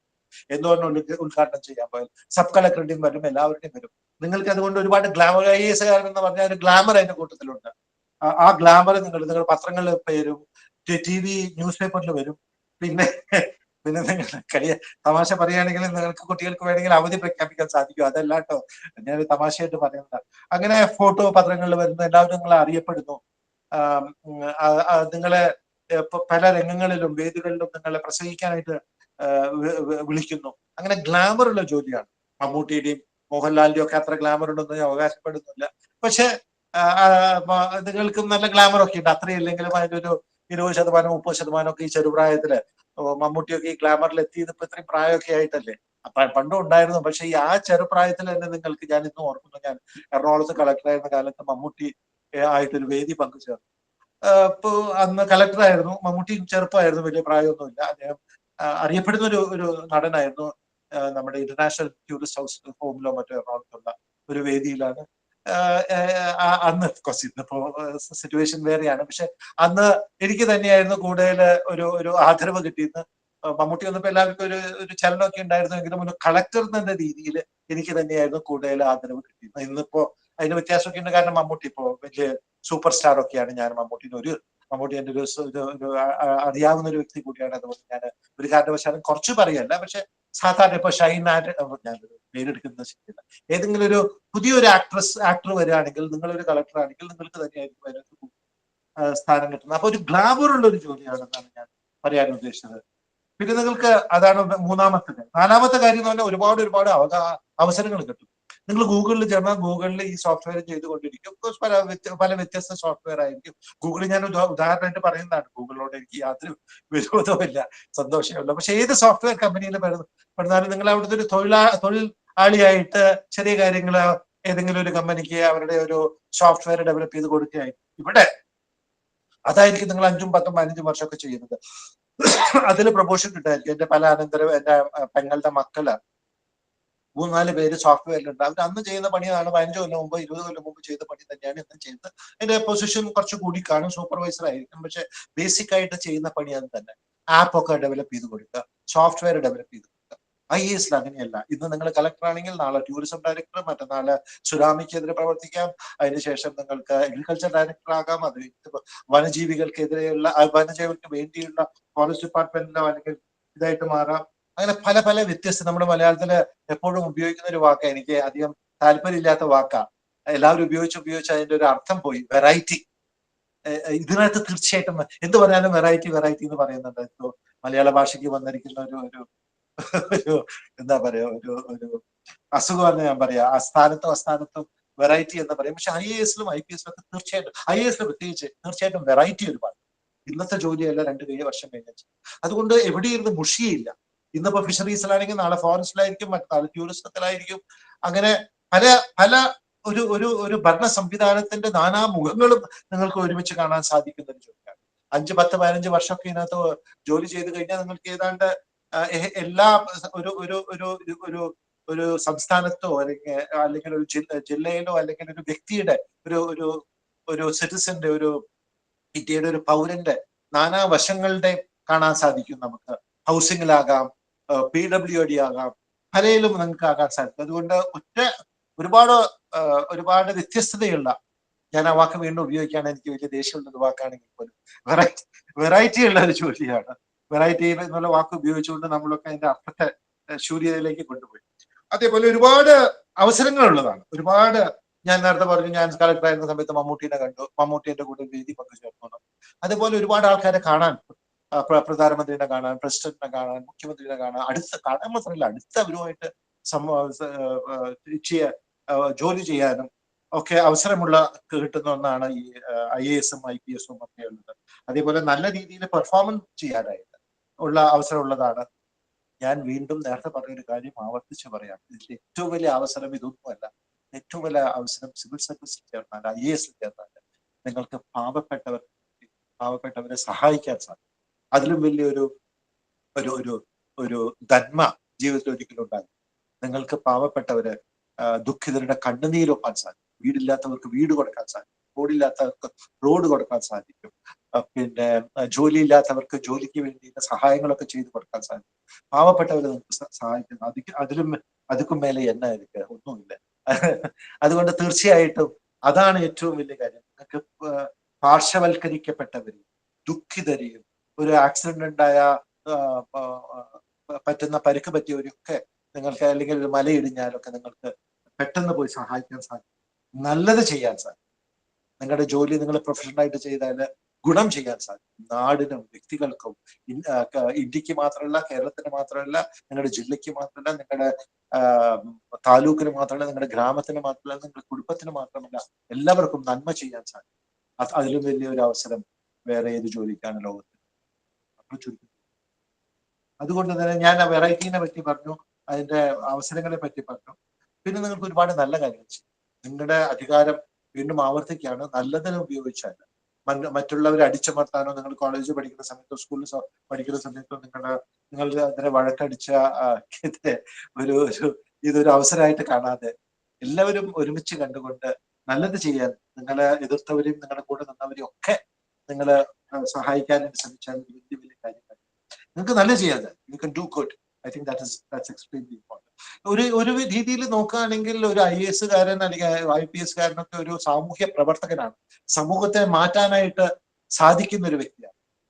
അത് ഏത് രംഗത്തിരുന്നാലും, ടൂറിസം ആണെങ്കിലും, കളക്ടർ ആണെങ്കിലും, സബ് കളക്ടർ ആണെങ്കിലും, ഫിഷറീസിലാണെങ്കിലും, ഫോറസ്റ്റിലാണെങ്കിലും, അഗ്രികൾച്ചറിലാണെങ്കിലും, ഏത് രംഗത്താണ്, ഇറിഗേഷനിലാണെങ്കിലും, ഇലക്ട്രിസിറ്റിയിലാണെങ്കിലും, ഏത് ഡിപ്പാർട്ട്മെന്റിൽ ഇരുന്നാലും നിങ്ങൾക്ക് നല്ലത് ചെയ്യാൻ സാധിക്കും. വളരെ അധികാരം ഉള്ള ജോലിയാണ്. ആ അധികാരം ഞാൻ നേരത്തെ സൂചിപ്പിച്ചതുപോലെ നല്ലത് ചെയ്യാനായിട്ട് ഉപയോഗിക്കുക. മറ്റുള്ളവർക്കെതിരെ ഉള്ള പക പോക്കാനായിട്ട് ഒരിക്കലും ഉപയോഗിക്കരുത്. അല്ലെങ്കിൽ നിങ്ങൾ വലിയ ആളാണ്, ഞാൻ വലിയ ആളാണ്, എനിക്ക് ഇത് എന്നോട് പറഞ്ഞ അയാൾ എന്നെ ശരിക്കും നോക്കിയില്ല, അതുകൊണ്ട് ഞാൻ അയാൾക്ക് അത് സാങ്ഷൻ ചെയ്യില്ല, ആ രീതിയിലുള്ള ഒരു ഒരു ഒരു ഒരു ഒരു രീതി പാടില്ല എന്ന് വീണ്ടും വീണ്ടും ഞാൻ 2-3 തവണയായി പറയുന്നു, വീണ്ടും ആവർത്തിക്കുകയാണ്. കാരണം അതിലൊക്കെയാണ് നിങ്ങളുടെ മേന്മ ഇരിക്കുന്നത്, നിങ്ങളുടെ ഭാവി സുരക്ഷിതമാണ്. അതുകൊണ്ട് ഒരുപാട് നല്ലത് ചെയ്യാൻ സാധിക്കുന്ന ഒന്നാണെന്ന് വീണ്ടും പറയുന്നു.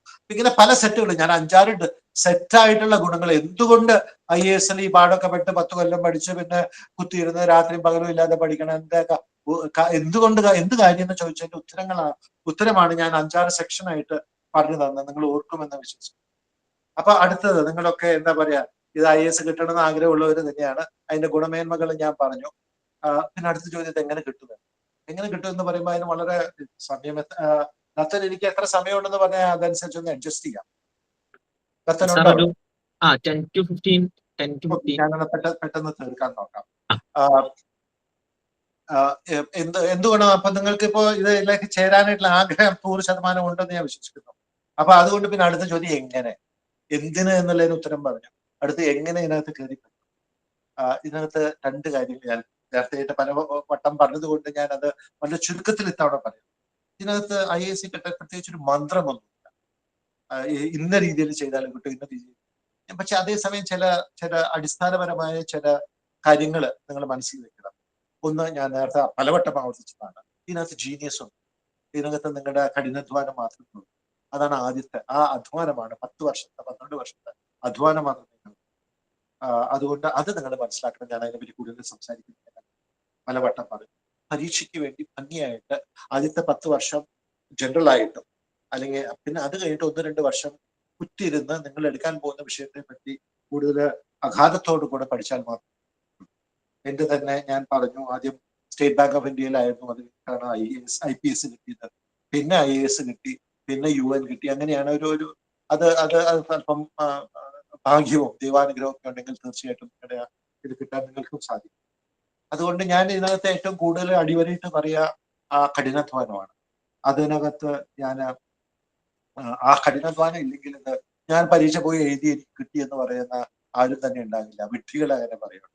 അങ്ങനെ കിട്ടില്ല. നിങ്ങൾ ശരിക്കും കുത്തിയിരുന്ന് പഠിച്ചവർക്ക് മാത്രം.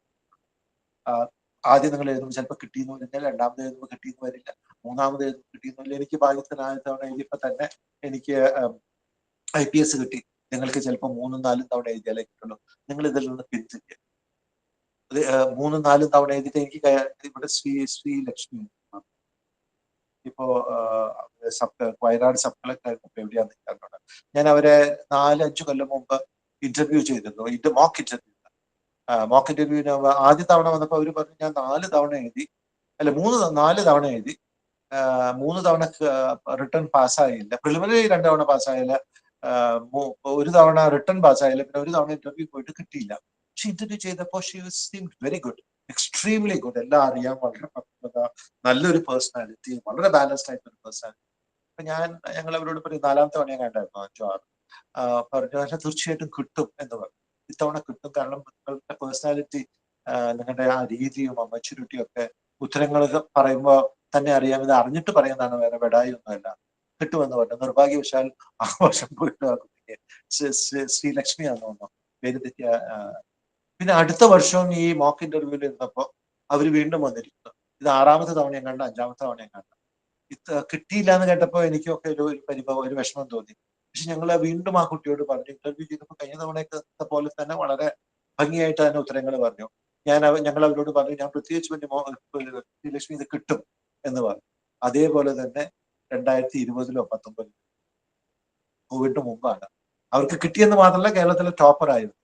പിന്നീട് വയനാട് സബ് കളക്ടറൊക്കെ. അതുകൊണ്ട് നിങ്ങൾക്ക് ഒരു തവണ കിട്ടിയില്ല, 2 തവണ കിട്ടിയില്ല, ഒരിക്കലും അതിനകത്ത് നിങ്ങൾ പരിഭവപ്പെടരുത്. ട്രൈ ചെയ്യാൻ എത്ര ചാൻസ് ഉണ്ടോ ട്രൈ ചെയ്യാം. അതിനിടയ്ക്ക് വേറെ നല്ല ജോലി, ഞാൻ നേരത്തെ പറഞ്ഞതുപോലെ പല കോമ്പറ്റേറ്റീവ് പരീക്ഷകളുണ്ട്, അത് എഴുതി അത് കിട്ടിയാൽ ചേർന്നേക്ക്. പക്ഷെ ഞാൻ ചെയ്തതുപോലെ ലീവ് എടുത്ത കാര്യം നിങ്ങൾ തീർച്ചയായിട്ടും നിങ്ങൾക്ക് അത് നിങ്ങളുടെ ആ തീഷ്ണത, ആ ലക്ഷ്യബോധം നിങ്ങൾക്ക് തീർച്ചയായിട്ടും കിട്ടും. ഞാൻ നേരത്തെ പറഞ്ഞ 1-2 കാര്യങ്ങൾ വീണ്ടും ആവർത്തിക്കുകയാണ്. 10 ലക്ഷം പേരാണ് ഈ പരീക്ഷ ഓരോ വർഷവും ശരാശരി എഴുതുന്നത്. അത് ഏതാണ്ട് 10 ലക്ഷം പേരാണ് അപേക്ഷിക്കുന്നത്. അതിൽ 8-9 ലക്ഷം പേര് അപേക്ഷിച്ചിട്ട് എഴുതും, പരീക്ഷ എഴുതും, പ്രിലിമിനറി എഴുതും. എല്ലാവരും ചിലപ്പോൾ എഴുതിയില്ല എന്ന് വരും, ചിലർ പരീക്ഷിച്ച് പല കാര്യം കൊണ്ട് എഴുതി. അപ്പൊ 10 ലക്ഷം പേര് എഴുതിയിട്ട് 7-8 ലക്ഷം പേരാണ് എഴുതുന്നത്. 10 ലക്ഷം പേര് അപേക്ഷിച്ചിട്ട് 7-8 ലക്ഷം പേരാണ് പരീക്ഷ എഴുതുന്നത്. അതിൽ ഏതാണ്ട് 15,000 പേരെയാണ് മെയിൻ, അതായത് പ്രിലിമിനറി പാസ്സാകുന്നത്. 2 തട്ടിലാണെന്ന് നിങ്ങൾക്കറിയാലോ. ഒരു പ്രിലിമിനറി ഉണ്ട്, പിന്നെ മെയിൻസ് ഉണ്ട്. അപ്പൊ പ്രിലിമിനറി പാസ്സായി മെയിൻസിലേക്ക് വിളിക്കുന്നത് ഉദ്ദേശം 15,000-20,000 പേരെയാണ്. അതുകൊണ്ട് പ്രിലിമിനറിയിൽ ആദ്യം തന്നെ നല്ല ശ്രദ്ധ കൊടുക്കണം.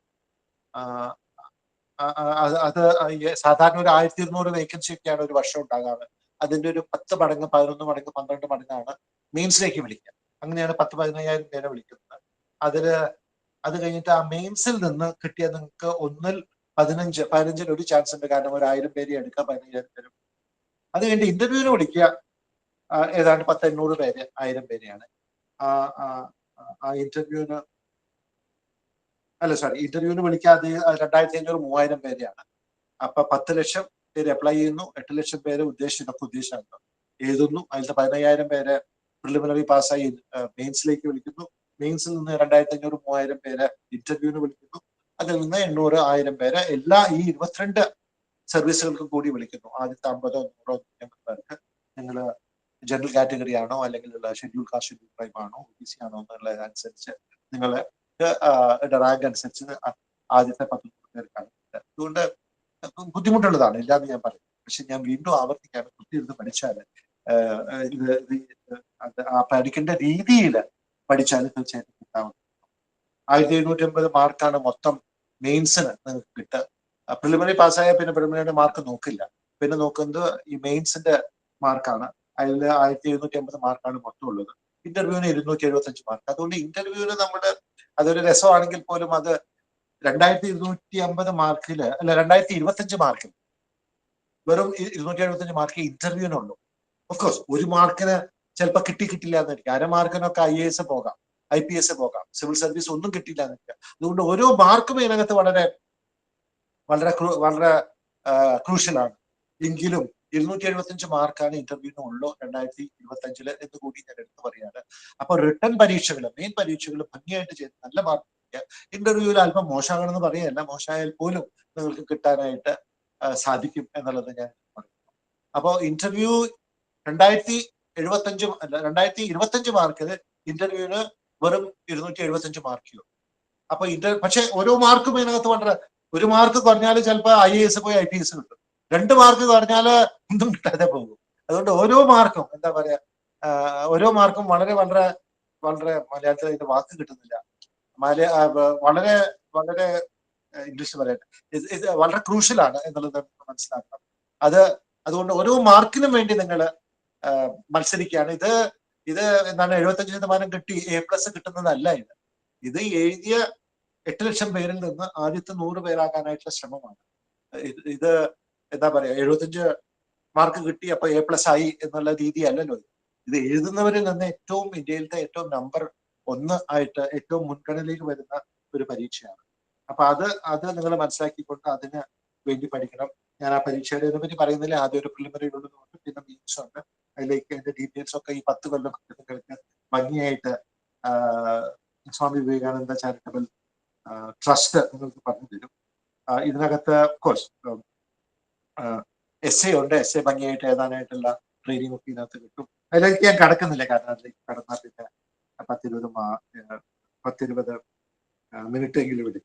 ഇന്റർവ്യൂവിനെ പറ്റി ഞാൻ 2 വാക്ക് പറയാം. ഇന്റർവ്യൂ ഇതിലാണ് ഈ മെയിൻസ് പരീക്ഷയിൽ അല്പം മാർക്ക് കുറഞ്ഞിട്ടുണ്ടെങ്കിൽ അത് അവിടെ മേക്കപ്പ് ചെയ്യാൻ സാധിക്കും. മെയിൻ പരീക്ഷയിൽ മാർക്ക് കുറച്ച് നന്നായിട്ട് ചെയ്തിട്ടുണ്ടെങ്കിൽ പോലും നമുക്ക് എന്താണ് 80ാമത്തെ റാങ്കിന് പകരം 2ാമത്തെ റാങ്ക് കിട്ടാനായിട്ട് കേരളത്തിലെ ടോപ്പറോ അല്ലെങ്കിൽ ഇന്ത്യയിലെ ടോപ്പർ ആകാനായിട്ട് ശ്രമിക്കുന്നതൊക്കെ 275 മാർക്കേ ഉള്ളൂ എന്ന് ഞാൻ പറഞ്ഞാലും ഈ 275 മാർക്കും വളരെ വളരെ ക്രൂഷ്യലാണ് എന്നുള്ളത് നിങ്ങൾക്ക് മറന്നു പോകരുത്. അതുകൊണ്ട് ഇന്റർവ്യൂ വളരെ ഇതിനകത്തുള്ള ഒരു ഒരു ഒരു വളരെ അവശ്യ ഘടകമാണ്. അവശ്യ ഘടകം എന്ന് പറയുമ്പോൾ തന്നെ ഞാൻ വേറെ കാര്യം കൂടി പറയട്ടെ. ഇന്റർവ്യൂവിൽ നിങ്ങളുടെ അറിവല്ല അവർ നോക്കും. അറിവൊക്കെ മെയിൻസിൽ അവർ നോക്കിക്കഴിഞ്ഞു. നിങ്ങളുടെ എടുത്തിരിക്കുന്ന വിഷയത്തിൽ എത്ര വിവരമുണ്ട്, എത്ര ജനറൽ നോളജ് ഉണ്ട്, എത്ര ജനറൽ പ്രൊഫഷൻസി ഉണ്ട്, നിങ്ങളെടുത്ത വിഷയത്തിൽ പൊളിറ്റിക്കൽ സയൻസ് ആണെങ്കിൽ എന്തറിയാം, എന്തറിഞ്ഞുകൂടാ, അതിലത്തെ വിദഗ്ധരായിരിക്കും നിങ്ങളുടെ റിട്ടേൺ ടെസ്റ്റ് ഒക്കെ പരീക്ഷയൊക്കെ നോക്കുന്നത്. പരീക്ഷയുടെ ഉത്തരക്കടലാസൊക്കെ മാർക്കിട്ട് തരുന്നത്.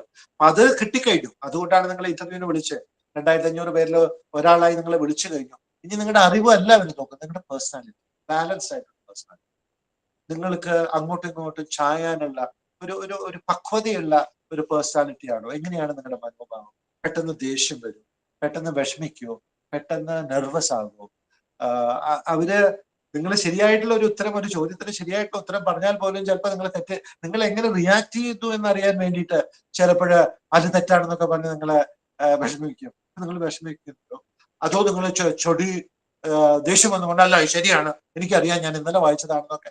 അങ്ങനെയല്ലെങ്കിൽ അത്രയും ഞാൻ ഈ പറഞ്ഞ കോപത്തിലല്ലെങ്കിലും ആ രീതിയിൽ നിങ്ങൾക്ക് എല്ലാം അറിയാമെന്നുള്ള മട്ടില് ആണോ ഉത്തരം പറയുന്നത്? നിങ്ങളുടെ പേഴ്സണാലിറ്റിയാണ്. ഓരോ സിറ്റുവേഷനിലും ഓരോ സന്ദർഭങ്ങളിൽ നിങ്ങൾ എങ്ങനെ പെരുമാറുന്നു, നിങ്ങൾക്ക് ആ പക്വതയുണ്ടോ? ഒരാളെ നിങ്ങൾ തട്ടിക്കേറിയാൽ നിങ്ങൾ എങ്ങനെ പെരുമാറും? ആ ഇന്റർവ്യൂയുടെ ചെയർമാൻ തന്നെ തട്ടിക്കയറും, അല്ലെങ്കിൽ അവിടുത്തെ ഇരിക്കുന്ന ഒരു മെമ്പർ തട്ടിക്കയറുന്നത് നിങ്ങളുടെ ആ പേഴ്സണാലിറ്റി എങ്ങനെയാണെന്ന് അറിയാൻ വേണ്ടിയിട്ടാണ്. അപ്പൊ നിങ്ങളുടെ ആ സ്വഭാവത്തിന്റെ മേന്മ, സ്വഭാവത്തിന്റെ സ്ട്രെങ്ത് ഓഫ് ക്യാരക്ടർ എന്ന് പറയില്ലേ, സത്യം മാത്രമേ ഞാൻ പറയുള്ളൂ, അത് തന്നെ പറയുന്നത് ഞാൻ സത്യം പറയുന്നു അതുകൊണ്ട് ഞാൻ വലിയ ആളാണെന്നുള്ള മനോഭാവം ഇല്ലാതെ തന്നെ എളിമയോടുകൂടെ, വിവരമുണ്ട്, 2500 പേരില് പരീക്ഷ പാസ്സായി ഞാൻ അവിടെ എത്തി, എങ്കിലും എനിക്ക് എളിമയോടുകൂടെ നമുക്ക് പറയാൻ സാധിക്കുന്ന ഒരു രീതിയാണ് ഇന്റർവ്യൂ. നിങ്ങളുടെ പേഴ്സണാലിറ്റിയാണ് അവിടെ നോക്കുന്നത്, നിങ്ങളുടെ അറിവല്ല. എങ്കിലും ഇപ്പൊ നിങ്ങളിപ്പോ ഒരു വിഷയത്തെ പറ്റി ഇടുകയാണെങ്കിൽ ആ വിഷയത്തെ പറ്റി ആദ്യം വളരെ സിമ്പിൾ ആയിട്ടൊരു ചോദ്യം ചോദിക്കും. അത് കറക്റ്റ് ആയിട്ട് ഉത്തരം പറഞ്ഞാൽ അതിനേക്കാളും കുറച്ചും കൂടി വിഷമം ഉള്ള അടുത്ത ലെവലിലേക്ക് കൊണ്ടുപോകും. അതിനുത്തരം പറഞ്ഞാൽ അതിന്റെ മുകളിലേക്ക് കുറെ കൂടിയൊക്കെ ബുദ്ധിമുട്ടുള്ള ചോദ്യമായിട്ട് അതേ വിഷയത്തിന്റെ അടുത്ത സ്റ്റെപ്പായിട്ട് ഇങ്ങനെ മുന്നോട്ട് പോകും. നിങ്ങൾ അവസാനം എനിക്ക് അറിഞ്ഞുകൂടാ എന്ന് പറയുമ്പോൾ വരയ്ക്ക് ഒരു സ്റ്റേജിലേക്ക് അവരെ കൊണ്ടുപോകും. നിങ്ങൾ എങ്ങനെ ഉത്തരം പറയുന്നു, ആ വിഷയത്തിന് വിവരമുണ്ടോ അല്ലെങ്കിൽ പുഴു അടിക്കാനോ എന്ന് അറിയാൻ വേണ്ടിയിട്ടാണ് ചെയ്യുന്നത്. അപ്പൊ ആ ഓരോ വിഷയത്തിലും പിന്നെ ഒരു ചോദ്യത്തിന് ഉത്തരം അറിഞ്ഞുകൂടെങ്കിൽ ആദ്യം തന്നെ ഉത്തരം അത്തരം ഉത്തരവൊക്കെ പറഞ്ഞ് തെറ്റൊക്കെ പറഞ്ഞെങ്കിൽ അവർ ചിലപ്പോൾ തെറ്റാണെന്നൊന്നും പറയില്ല. അടുത്ത സ്റ്റേജിലേക്ക് കൊണ്ടുപോയി നിങ്ങൾ കൂടുതൽ വഷളാക്കും. അതിന് ഉത്തരം പറഞ്ഞാൽ കൂടുതൽ വഷളായിട്ട് പിന്നത്തെ സ്റ്റേജിലേക്ക് കൊണ്ടുപോകും.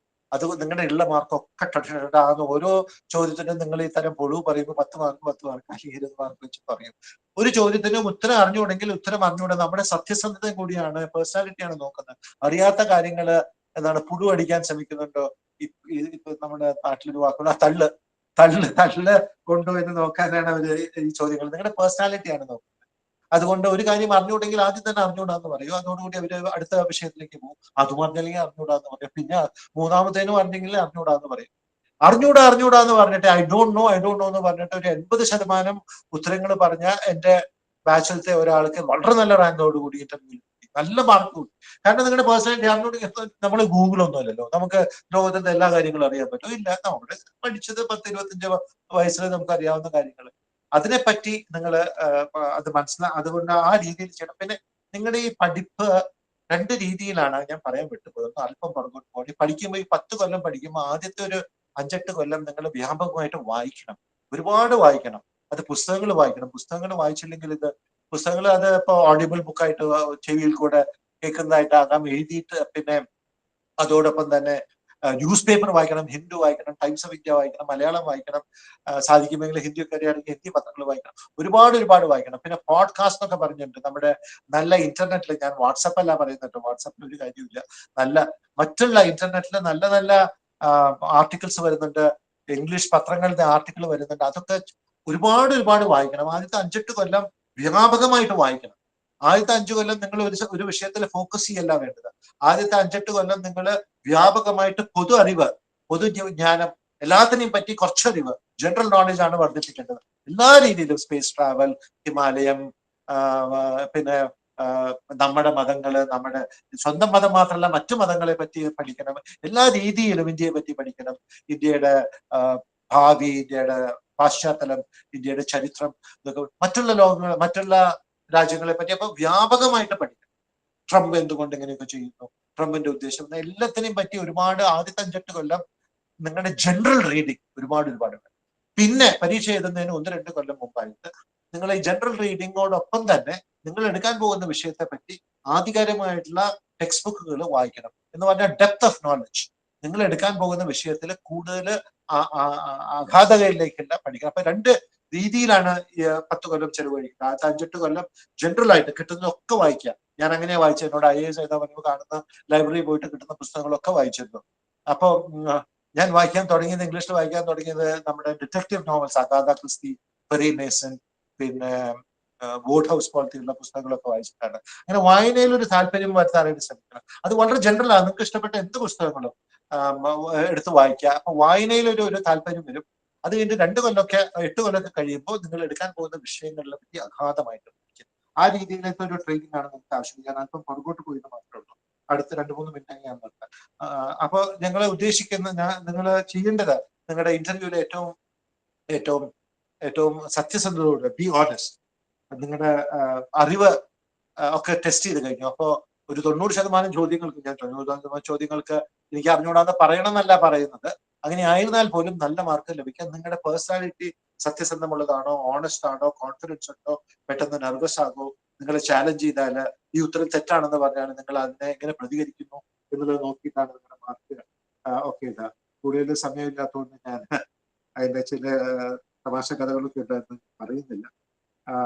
പിന്നെ എന്ത് ചോദ്യം നിങ്ങളോട് ചോദിച്ചാൽ അത് കളിയാക്കരുത്. നിങ്ങൾക്ക് അറിയുന്ന ചോദ്യമാണെങ്കിലും അറിയാത്ത ചോദ്യമാണെങ്കിലും ആ ചോദിക്കുന്ന ചോദ്യത്തിൽ തെറ്റുണ്ടെങ്കിൽ പോലും അതിനെ കളിയാക്കിക്കൊണ്ട് നിങ്ങൾ ഉത്തരം പറയും. ആ ഒരു ചോദ്യത്തിന് നമ്മൾ കൊച്ചാക്കരുത്. ഒരു ചോദ്യകർത്താവിനെയും ചോദ്യത്തെ നമ്മൾ കൊച്ചാക്കുമ്പോൾ നമ്മൾ ചോദ്യകർത്താവിനെയാണ് കൊച്ചാക്കുന്നത്. അദ്ദേഹത്തിന് അറിയാഞ്ഞിട്ടല്ല, അദ്ദേഹത്തിന് എക്സ്പേർട്ട് ആയിരിക്കും. നിങ്ങൾ എങ്ങനെ, നിങ്ങളുടെ പേഴ്സണാലിറ്റി എങ്ങനെയാണ്, നിങ്ങൾക്കെല്ലാം അറിയാവുന്ന അഹങ്കാരം ഉണ്ടോ എന്നൊക്കെ നോക്കാൻ വേണ്ടിയിട്ടാണ് ഇത്തരത്തിലുള്ള ചോദ്യങ്ങൾ ചോദിക്കുന്നത്. ഒരു കാരണവശാലും ഒരു ചോദ്യത്തെ കൊച്ചാക്കരുത്. ഇതൊക്കെ എനിക്ക് എളുപ്പം അറിയാവുന്ന ആ രീതിയിൽ പറയരുത്. എല്ലാ ചോദ്യത്തിനും അതിനോടുള്ള ഒരു എന്താ പറയാ, അതിനോടുള്ള റെസ്പെക്ട് കൊടുത്തുകൊണ്ട് ആ ചോദ്യത്തിന് ഉത്തരം കൊടുക്കാണ് വേണ്ടത്. ഒരു കാരണവശാലും നിങ്ങൾ നുണ പറയോ അല്ലെങ്കിൽ തല്ല് കാണിച്ചുകൊണ്ടോ, don't try to bluff your way through the interview. അവരൊക്കെ നിങ്ങളെ കാണുന്നതിന് മുമ്പ് നിങ്ങളുടെ പേഴ്സണാലിറ്റി ടെസ്റ്റ് ചെയ്യാൻ പറ്റുന്ന ആൾക്കാരാണ്. നിങ്ങളൊക്കെ അവിടെ അത് എഴുതി കളയും. മാർക്ക് വല്ലാത്ത പറയും, എഴുതി കളഞ്ഞില്ലെങ്കിലും നിങ്ങൾ പോയതിനു ശേഷം മാർക്ക് വളരെ കുറച്ചിട്ട് അതോടുകൂടി നിങ്ങളുടെ ഭാവി. അപ്പൊ അത് ജനറലിന് സമയം അതിക്രമിച്ചതുകൊണ്ട് ഞാനൊന്ന് ചുരുക്കട്ടെ. പിന്നെ അത് കഴിഞ്ഞിട്ട് നിങ്ങൾക്ക് കിട്ടും എന്നുള്ള വിശ്വാസം എനിക്കുണ്ട്. നല്ല ഈ ഗ്രൂപ്പിൽ നിന്ന് നല്ലൊരു നമ്പറിന് IAS മറ്റ് സംസ്ഥാന. പിന്നെയുള്ളത് ട്രെയിനിങ് ആണ്. ഞാൻ ആരംഭത്തിൽ പറഞ്ഞു, ഈ ട്രെയിനിങ് ആണ് നിങ്ങളൊരു IAS പരീക്ഷ പാസ്സാവുമ്പോൾ തന്നെ നമുക്കൊരു കോൺഫിഡൻസ്. ഞാൻ ഈ 10 ലക്ഷം പേരുടെ ഇടയിൽ ഞാൻ ആദ്യത്തെ 50-ൽ വന്നു, 100-ൽ വന്നു എന്ന് പറയുമ്പോൾ നമുക്ക് തന്നെ നമ്മളെ പറ്റി ഒരു മതിപ്പ് തോന്നും. നമ്മൾ ആ മതിപ്പോട് കൂടെ തന്നെ അത് മതിപ്പ് അഹങ്കാരമായിട്ട് മാറരുത്. അത് എളിമയിലേക്ക് പോകണം. അത് അങ്ങനെ പോയതിനു ശേഷം പിന്നെ ആ ട്രെയിനിങ് ആണ്. 2 വർഷത്തെ ട്രെയിനിങ്ങിൽ നിങ്ങളെ ഏതാണ്ട് എല്ലാം തന്നെ പഠിപ്പിച്ചു തരും. അത് അക്കാഡമിക് ആയിട്ടും നോൺ അക്കാഡമിക് ആയിട്ടും. എങ്ങനെ ഒരു ഡിന്നറിൽ സ്പൂണും കത്തിയും മുള്ളൊക്കെ എങ്ങനെ ഉപയോഗിക്കണം, ഫോർക്ക് എങ്ങനെ ഉപയോഗിക്കണം, എങ്ങനെ വിളമ്പണം, എങ്ങനെ ഒരു ടേബിൾ മേലിരിക്കുമ്പോൾ ഒരു ഹോട്ടലിലോ അല്ലെങ്കിൽ ഒരു ഡൈനിങ് ടേബിൾ മുമ്പ് എങ്ങനെ ഇരിക്കണം, എങ്ങനെ നാപ്കിൻ വെക്കണം, എങ്ങനെ ടേബിൾ മാനേഴ്സ് എന്നൊക്കെ പറയില്ല, ഇതെല്ലാം നിങ്ങൾ ഈ 2 കൊല്ലം കൊണ്ട് പഠിച്ചു. അപ്പോ എല്ലാം എങ്ങനെ ഭക്ഷണം കഴിക്കണം, ആർസിയോട് കൂടെ കഴിക്കാൻ പാടില്ല എന്നൊക്കെ എല്ലാം പഠിപ്പിച്ചു തരും. പിന്നെ എല്ലാ വിഷയങ്ങളും പഠിപ്പിച്ചു തരും. നിയമം, സാമ്പത്തിക ശാസ്ത്രം, ഇന്ത്യയുടെ ചരിത്രം, കമ്പ്യൂട്ടർ, ആർട്ടിഫിഷ്യൽ ഇന്റലിജൻസ്, ഇപ്പൊ ChatGPT, sociology, political science, constitution, everything. ഏതാണ്ട് 10-20 വിഷയങ്ങൾ ഈ 2 കൊല്ലം കൊണ്ട് നിങ്ങൾക്ക് ആവശ്യമുള്ളതൊക്കെ പഠിപ്പിച്ചു തരും. അതോടൊപ്പം തന്നെ മറ്റുള്ള കാര്യങ്ങൾ നമുക്ക് ഒരു IAS ഉദ്യോഗസ്ഥന് കോൺഫിഡൻസ് വരുന്ന അറിവ് കൊണ്ടുള്ള കോൺഫിഡൻസ് ആണ്. അപ്പൊ അതിന്റെ ഭാഗമായിട്ട് ബില്യർഡ്സ് കളിക്കാൻ, സ്നൂക്കർ കളിക്കാൻ, ടെന്നീസ് കളിക്കാൻ, കുതിരസവാരി, ബില്യർഡ്സ്, സ്നൂക്കർ, ടേബിൾ ടെന്നീസ്, യോഗ, പിന്നെ ജൂഡോ, കരാട്ടെ, ഇതെല്ലാം നിങ്ങളെ പഠിപ്പിച്ചു തന്നുകൊണ്ട് നിങ്ങൾക്ക് അതിനുള്ള ആ ട്രെയിനിങ്ങിന്റെ കഴിയുമ്പോൾ ആ കോൺഫിഡൻസ് ഉണ്ട്. കോൺഫിഡൻസ് അഹങ്കാരമല്ല കേട്ടോ, കോൺഫിഡൻസ് മനഃശക്തിയാണ്. അതും തമ്മിൽ വ്യത്യാസമുണ്ട്. ആ കോൺഫിഡൻസ് നിങ്ങൾക്ക് തരും. ഒപ്പം തന്നെ കേരളത്തിൽ നിന്നുള്ളവരൊക്കെ വടക്കേ ഇന്ത്യയിലെ ഭാരത് ദർശൻ എന്ന് പറഞ്ഞ് 30 ദിവസത്തേക്ക് ഒരു പര്യടനത്തിന് കൊണ്ടുപോകും. ഇപ്പൊ നമ്മൾ കേരളത്തിൽ നിന്നുള്ളവരാണെങ്കിൽ UP, ബീഹാർ, രാജസ്ഥാൻ, മേഘാലയ, അല്ലെങ്കിൽ അസം, ആ ഭാഗത്തേക്ക് 30 ദിവസത്തെ പര്യടനത്തിന് മറ്റുള്ള സംസ്ഥാനങ്ങളിലെ ജനങ്ങൾ എങ്ങനെ ജീവിക്കുന്നു, അവിടുത്തെ ഗ്രാമങ്ങളിൽ എങ്ങനെ ജീവിക്കുന്നു അവിടെ എന്ന് മനസ്സിലാക്കിക്കൊണ്ട് ഒരു ഭാരത് ദർശനത്തില് 30 ദിവസത്തേക്ക് കൊണ്ടുപോകും. അത് പോയി കഴിഞ്ഞാൽ നമ്മൾ കാണുന്ന നമ്മൾ ബീഹാർ എന്താണെന്ന് അറിഞ്ഞൂടാ, UP എന്താണെന്ന് അറിഞ്ഞൂടാ, രാജസ്ഥാൻ എന്താണെന്ന് അറിഞ്ഞൂടാ, അതൊക്കെ മനസ്സിലാക്കി തരും. അതോടൊപ്പം ആർമി അറ്റാച്ച്മെന്റ് ഉണ്ട്. നമ്മുടെ ജവാന്മാര് രാജസ്ഥാൻ മരുഭൂമിയിലും ഹിമാലയത്തിന്റെ തണുപ്പിലും എങ്ങനെ ജീവിക്കുന്നു എന്ന് പറഞ്ഞ് 7 ദിവസം ജവാന്മാരോട് കൂടെ അവരുടെ ജീവിതത്തിന്റെ രീതിയിൽ തന്നെ ചൈന ബോർഡറിലും പാകിസ്ഥാൻ ബോർഡറിലും ഒക്കെ നമ്മൾ കൊണ്ടുവന്ന 7 ദിവസം താമസിപ്പിച്ച് അവരുടെ കൂടെ അവരുടെ ജീവിതം ത്തിന്റെ പോലെ ജീവിക്കാനായിട്ടുള്ള ഒരു ആഴ്ച അതിന്റെ ഭാഗമാണ്. കമ്പൽസറിയാണ് ഈ ആർമി അറ്റാച്ച്മെന്റ്. പിന്നെ വില്ലേജ് വിസിറ്റ് എന്ന് പറഞ്ഞിട്ടുണ്ട്. നമ്മുടെ ഗ്രാമങ്ങളെല്ലാം ബീഹാറിലത്തെ ഗ്രാമങ്ങൾ. ആ ഒരു ഗ്രാമത്തിലേക്ക് നിങ്ങൾ പറഞ്ഞുവിട്ട് 10 ദിവസം 7 ദിവസം നിങ്ങൾ 10 പേരെ സ്വന്തമായിട്ട് നമ്മുടെ അരിയും ചാക്കൊക്കെ ചുമന്ന് കൊണ്ടുപോയി അവിടെ മണ്ണെണ്ണ അല്ലെങ്കിൽ ഗ്യാസിൽ ഒക്കെ ഭക്ഷണം പാകം ചെയ്ത് നമ്മുടെ തന്നെ കഴിച്ച് ഒക്കെ യാതൊരു സൗകര്യങ്ങളും ഇല്ലാതെ, നമ്മുടെ വീട്ടിലത്തെ ഒരു സൗകര്യവും ഇല്ലാതെ ഇന്നത്തെ ഗ്രാമങ്ങളിൽ എങ്ങനെ ബീഹാറിലും UP-യിലൊക്കെ താമസിക്കുന്നു എന്നുള്ളത് മനസ്സിലാക്കി തരാൻ വില്ലേജ് വിസിറ്റ് എന്ന് പറഞ്ഞ ഒരു കാര്യമുണ്ട്. 10 ദിവസം കൊണ്ട്. പിന്നെ ട്രെക്കിംഗ് പോലെയുള്ള മറ്റുള്ളത് ഒക്കെ ഈ ട്രെയിനിങ്ങിന്റെ ഭാഗമാണ്. ഞാൻ ചുരുക്കത്തിൽ പറഞ്ഞു വരുന്നത്. പിന്നെ അത് ഒരു വർഷത്തെ ട്രെയിനിങ്, മസൂരിയിൽ ഒരു വർഷത്തെ ട്രെയിനിങ് നമുക്ക് കിട്ടുന്ന സംസ്ഥാനത്താണ്. ഇപ്പൊ കേരളക്കാരനാണെങ്കിൽ കേരളത്തിലെ അസിസ്റ്റന്റ് കളക്ടർ എന്ന് പറഞ്ഞ ഒരു കാറൊക്കെ കിട്ടും. ഒക്കെ കേരളത്തില് വില്ലേജ് ഓഫീസർ മുതല് village officer, revenue inspector, tahsildar, ഇവരുടെ ഒക്കെ ജോലി നമ്മൾക്ക് ആ പൊസിഷൻ നമുക്ക് തന്നുകൊണ്ട് തഹസിൽദാർ, വില്ലേജ് ഓഫീസറായിട്ട് 1 മാസം, തഹസിൽദാരായിട്ട് 1 മാസം, സബ് കളക്ടറായിട്ട് 1 മാസം, അല്ലെങ്കിൽ DMO-യുടെ സ്ഥാനത്ത് പോലീസിൽ പോയിട്ട് പോലീസിന്റെ പോസ്റ്റ്മോർട്ടം മറ്റൊക്കെ എങ്ങനെയാ ചെയ്യുന്നത് അവരുടെ എന്താ കാണിച്ചുകൊണ്ടുള്ള ഒരു ട്രെയിനിങ് ആണ്. ഈ ട്രെയിനിങ് 2 വർഷത്തെ ട്രെയിനിങ് കഴിഞ്ഞാൽ നിങ്ങൾ ഒന്നില് ആദ്യം തന്നെ 10 ലക്ഷം പേര് അപേക്ഷ കൊടുത്ത് 8 ലക്ഷം പേര് എഴുതി അതിലത്തെ 100 പേരിൽ വന്നിരിക്കുന്ന ഒരു വ്യക്തിയാണെന്നുള്ള മനസ്സിലാക്കുന്നതോടൊപ്പം ഈ ട്രെയിനിങ് കൂടി കഴിയുമ്പോൾ നിങ്ങൾക്ക് ഏതാണ്ട് ഇന്ത്യയും ലോകത്തിനെ പറ്റിയുള്ള ആ ഒരു കോൺഫിഡൻസ് കിട്ടും. ആ ഒരു ഡിബേറ്റ് ചെയ്യാൻ, സംസാരിക്കാനായിട്ട് ഭയമുള്ളവർക്ക് സംസാരിക്കാനായിട്ട് പഠിപ്പിച്ചു തരും.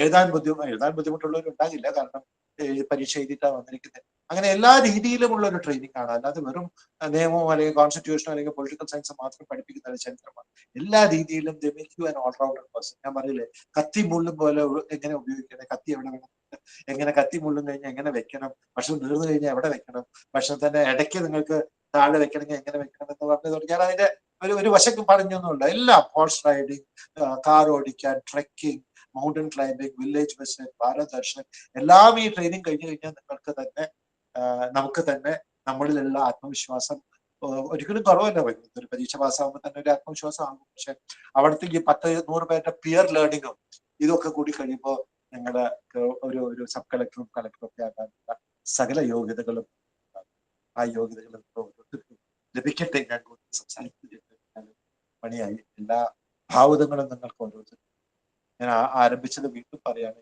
ജീനിയസ് നിങ്ങൾ ഓരോരുത്തരും പരിശ്രമം അനുസരിച്ചായിരുന്നു. ഞാനും അങ്ങനെയാണ് പരിശ്രമിച്ചിട്ടാണ് ആദ്യം പരീക്ഷ എഴുതിയപ്പോൾ IPS ഇപ്പൊ 4 മാസം വീട്ടിൽ വന്ന്, ഞാൻ സ്റ്റേറ്റ് ബാങ്കിലൊക്കെ ജോലി നോക്കുന്ന 4 മാസം ലീവ് എടുത്ത് വീട്ടിൽ വന്ന് സൂര്യൻ അസ്തമിക്കുന്നതും സൂര്യൻ ഉദിക്കുന്നതും കാണാതെ 4 മാസം പഠിച്ചു. അത് കഴിഞ്ഞിട്ട് IPS കിട്ടി. വീണ്ടും ഞാൻ ഇതേപോലെ തന്നെ പഠിച്ചു. അപ്പോഴേക്കും ഒരു കോൺഫിഡൻസ് ആയിരിക്കണം. ഒരു തവണ പഠിച്ചിട്ട് ഒരു ജോലിക്ക് ഇടയ്ക്ക് പഠിച്ചിട്ട് പോലും കിട്ടിയല്ലോ, 3-4 മാസം പഠിച്ചപ്പോൾ കിട്ടിയല്ലോ കോൺഫിഡൻസ് ആയി. 2ാമത്തെ തവണ ഞാൻ എൻ്റെ വിഷയങ്ങൾ അല്പം മാറ്റി. ആദ്യം ഞാൻ ഫിസിക്സ് ഒക്കെ എടുത്തിട്ട്, ഞാൻ ഫിസിക്സില് ഭൗതിക ശാസ്ത്രത്തില് ഞാൻ MSc ബിരുദാനന്തര ബിരുദമെടുത്താണ്. പക്ഷെ അതിനാണ് ഏറ്റവും മാർക്ക് പറഞ്ഞത്. അതിനെപ്പറ്റി പറയാൻ എനിക്ക് സമയമില്ല. പക്ഷെ പിന്നീട് ഞാൻ പൊളിറ്റിക്കൽ സയൻസും ഇന്റർനാഷണൽ റിലേഷൻസും നല്ല മാർക്കോടുകൂടി കേരളത്തിലെ ടോപ്പറായി. എനിക്ക് ആ ബാച്ചിന്റെ 78 ബാച്ചിലെ ജയകുമാർ ഒക്കെ ഉണ്ടല്ലോ, ഇപ്പൊ വൈശാഖ് ജയകുമാർ ഒക്കെ ആ ബാച്ചിലത്തെ കേരളത്തിലത്തെ 3-ാം സ്ഥാനത്തോ 4-ാം സ്ഥാനത്തായി. ഞാനാണ് നമ്പർ 1. പിന്നെ ഞാൻ ഈ ഐക്യരാഷ്ട്രസഭയിൽ പോയത് കൊണ്ട് പലർക്കും എന്നെ ഇവിടെ അറിയാതെ പോയി എന്ന് മാത്രമേ ഉള്ളൂ. I was the topper in the batch. ആ ടോപ്പർ ആകാൻ കാരണം ഈ കുത്തിരുന്ന പഠിപ്പാണ് മാത്രമാണ്. ആ ലക്ഷ്യബോധത്തോടുകൂടി മഹാഭാരതത്തില് അർജുനൻ നോട് കൃഷ്ണൻ പറയുന്നു, അതല്ല സോറി ദ്രോണാചാര്യ പറഞ്ഞു, ലക്ഷ്യബോധത്തോടുകൂടി ആ കുരുവിയുടെ കണ്ണ് മാത്രം അമ്പ് എഴുതിയാൽ ആ ലക്ഷ്യത്തിലേക്ക് എത്തും എന്നാണ് മനസ്സിലാക്കിക്കൊണ്ട് തോറ്റാല് ഓരോ തോൽവിയും വിജയത്തിലേക്ക് പടിയാണെന്ന് മനസ്സിലാക്കി നിരാശപ്പെടാതെ പോയാല് നിങ്ങളെല്ലാവരെയും ഒരു കാലത്ത് ഞാൻ ജീവിച്ചിരിക്കുന്നുണ്ടാകുന്ന നിങ്ങളെല്ലാവരും IAS മാറട്ടെ എന്ന് ആശംസിച്ചുകൊണ്ട് പ്രാർത്ഥിച്ചു. എനിക്ക് അവസരം തന്ന കത്തിനോടുണ്ടോ എന്റെ കത്തിനോട് ഞാൻ എന്റെ പ്രത്യേകിച്ച് ഡോക്ടറിനോട് ഷിബുവിനോട് എന്റെ പ്രത്യേകിച്ച് പറഞ്ഞ എന്റെ വാക്കുകൾ ചുരുക്കാണ്. നന്ദി, നമസ്കാരം, ജയ്. Thank you so much, sir, for your thought-provoking speech. Your words were truly inspiring and have given us a deeper sense of purpose and motivation. As we begin this journey, we are grateful for the wisdom and clarity you have shared with us today. Now, I take this opportunity to warmly invite Dr. Amarnath Kurvegi to the stage to convey his words of felicitation and share his thoughts with us on this inspiring occasion. Sir, please.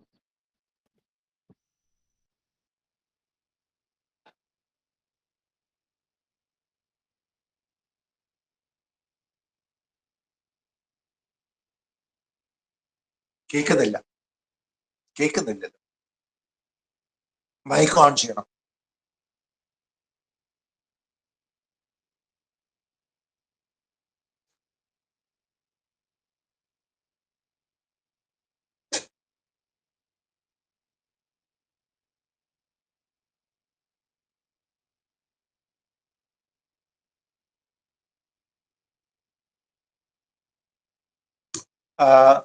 ആരെങ്കിലും സംസാരിക്കുന്നുണ്ടോ? എനിക്കൊന്നും കേൾക്കാൻ പറ്റുന്നില്ല.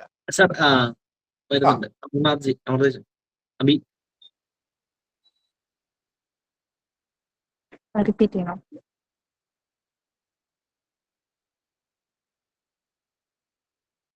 Clear ആയില്ല. അമർനാഥ് ജീനെ ഒന്ന് വിളിക്കാം.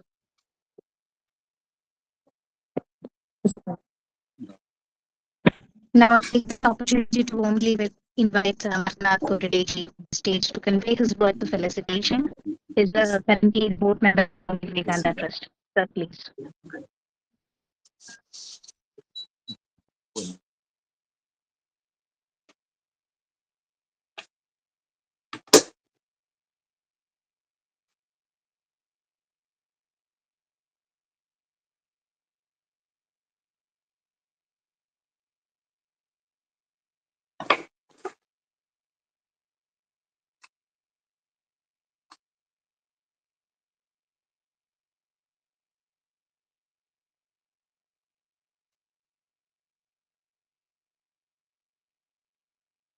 अमरनाथ जी, आपका mic mute है.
ഇനി വേറെ എന്തെങ്കിലും ഉണ്ടോ? ഡോക്ടർ ദത്തൻ. ഡോക്ടർ ദത്തൻ കേൾക്കാമോ?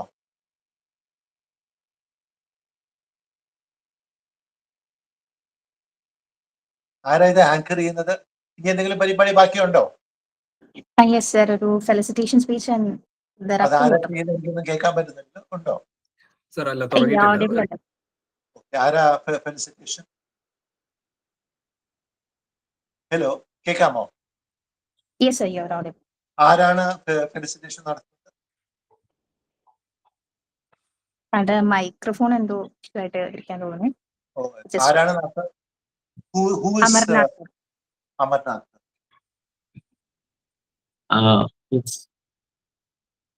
സജു അദ്ദേഹം വന്നോ?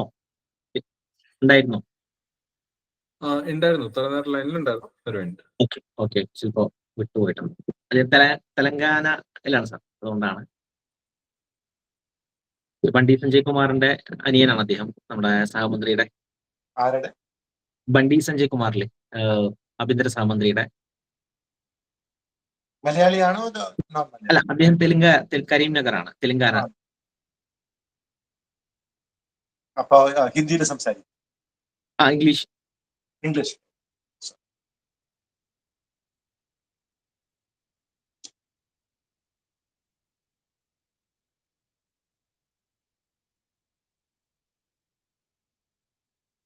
മനോജൊന്ന് കോൺടാക്ട് ചെയ്ത്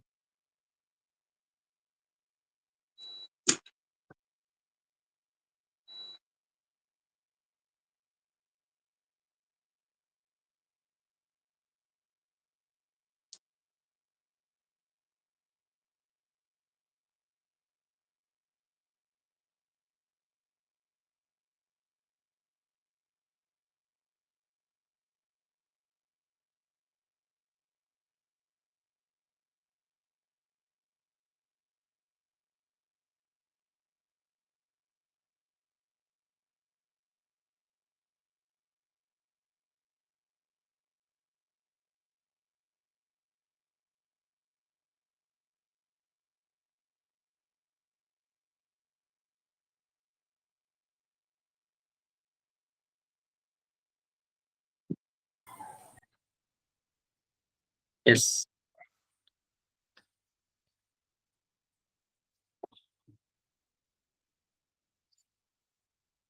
സജു.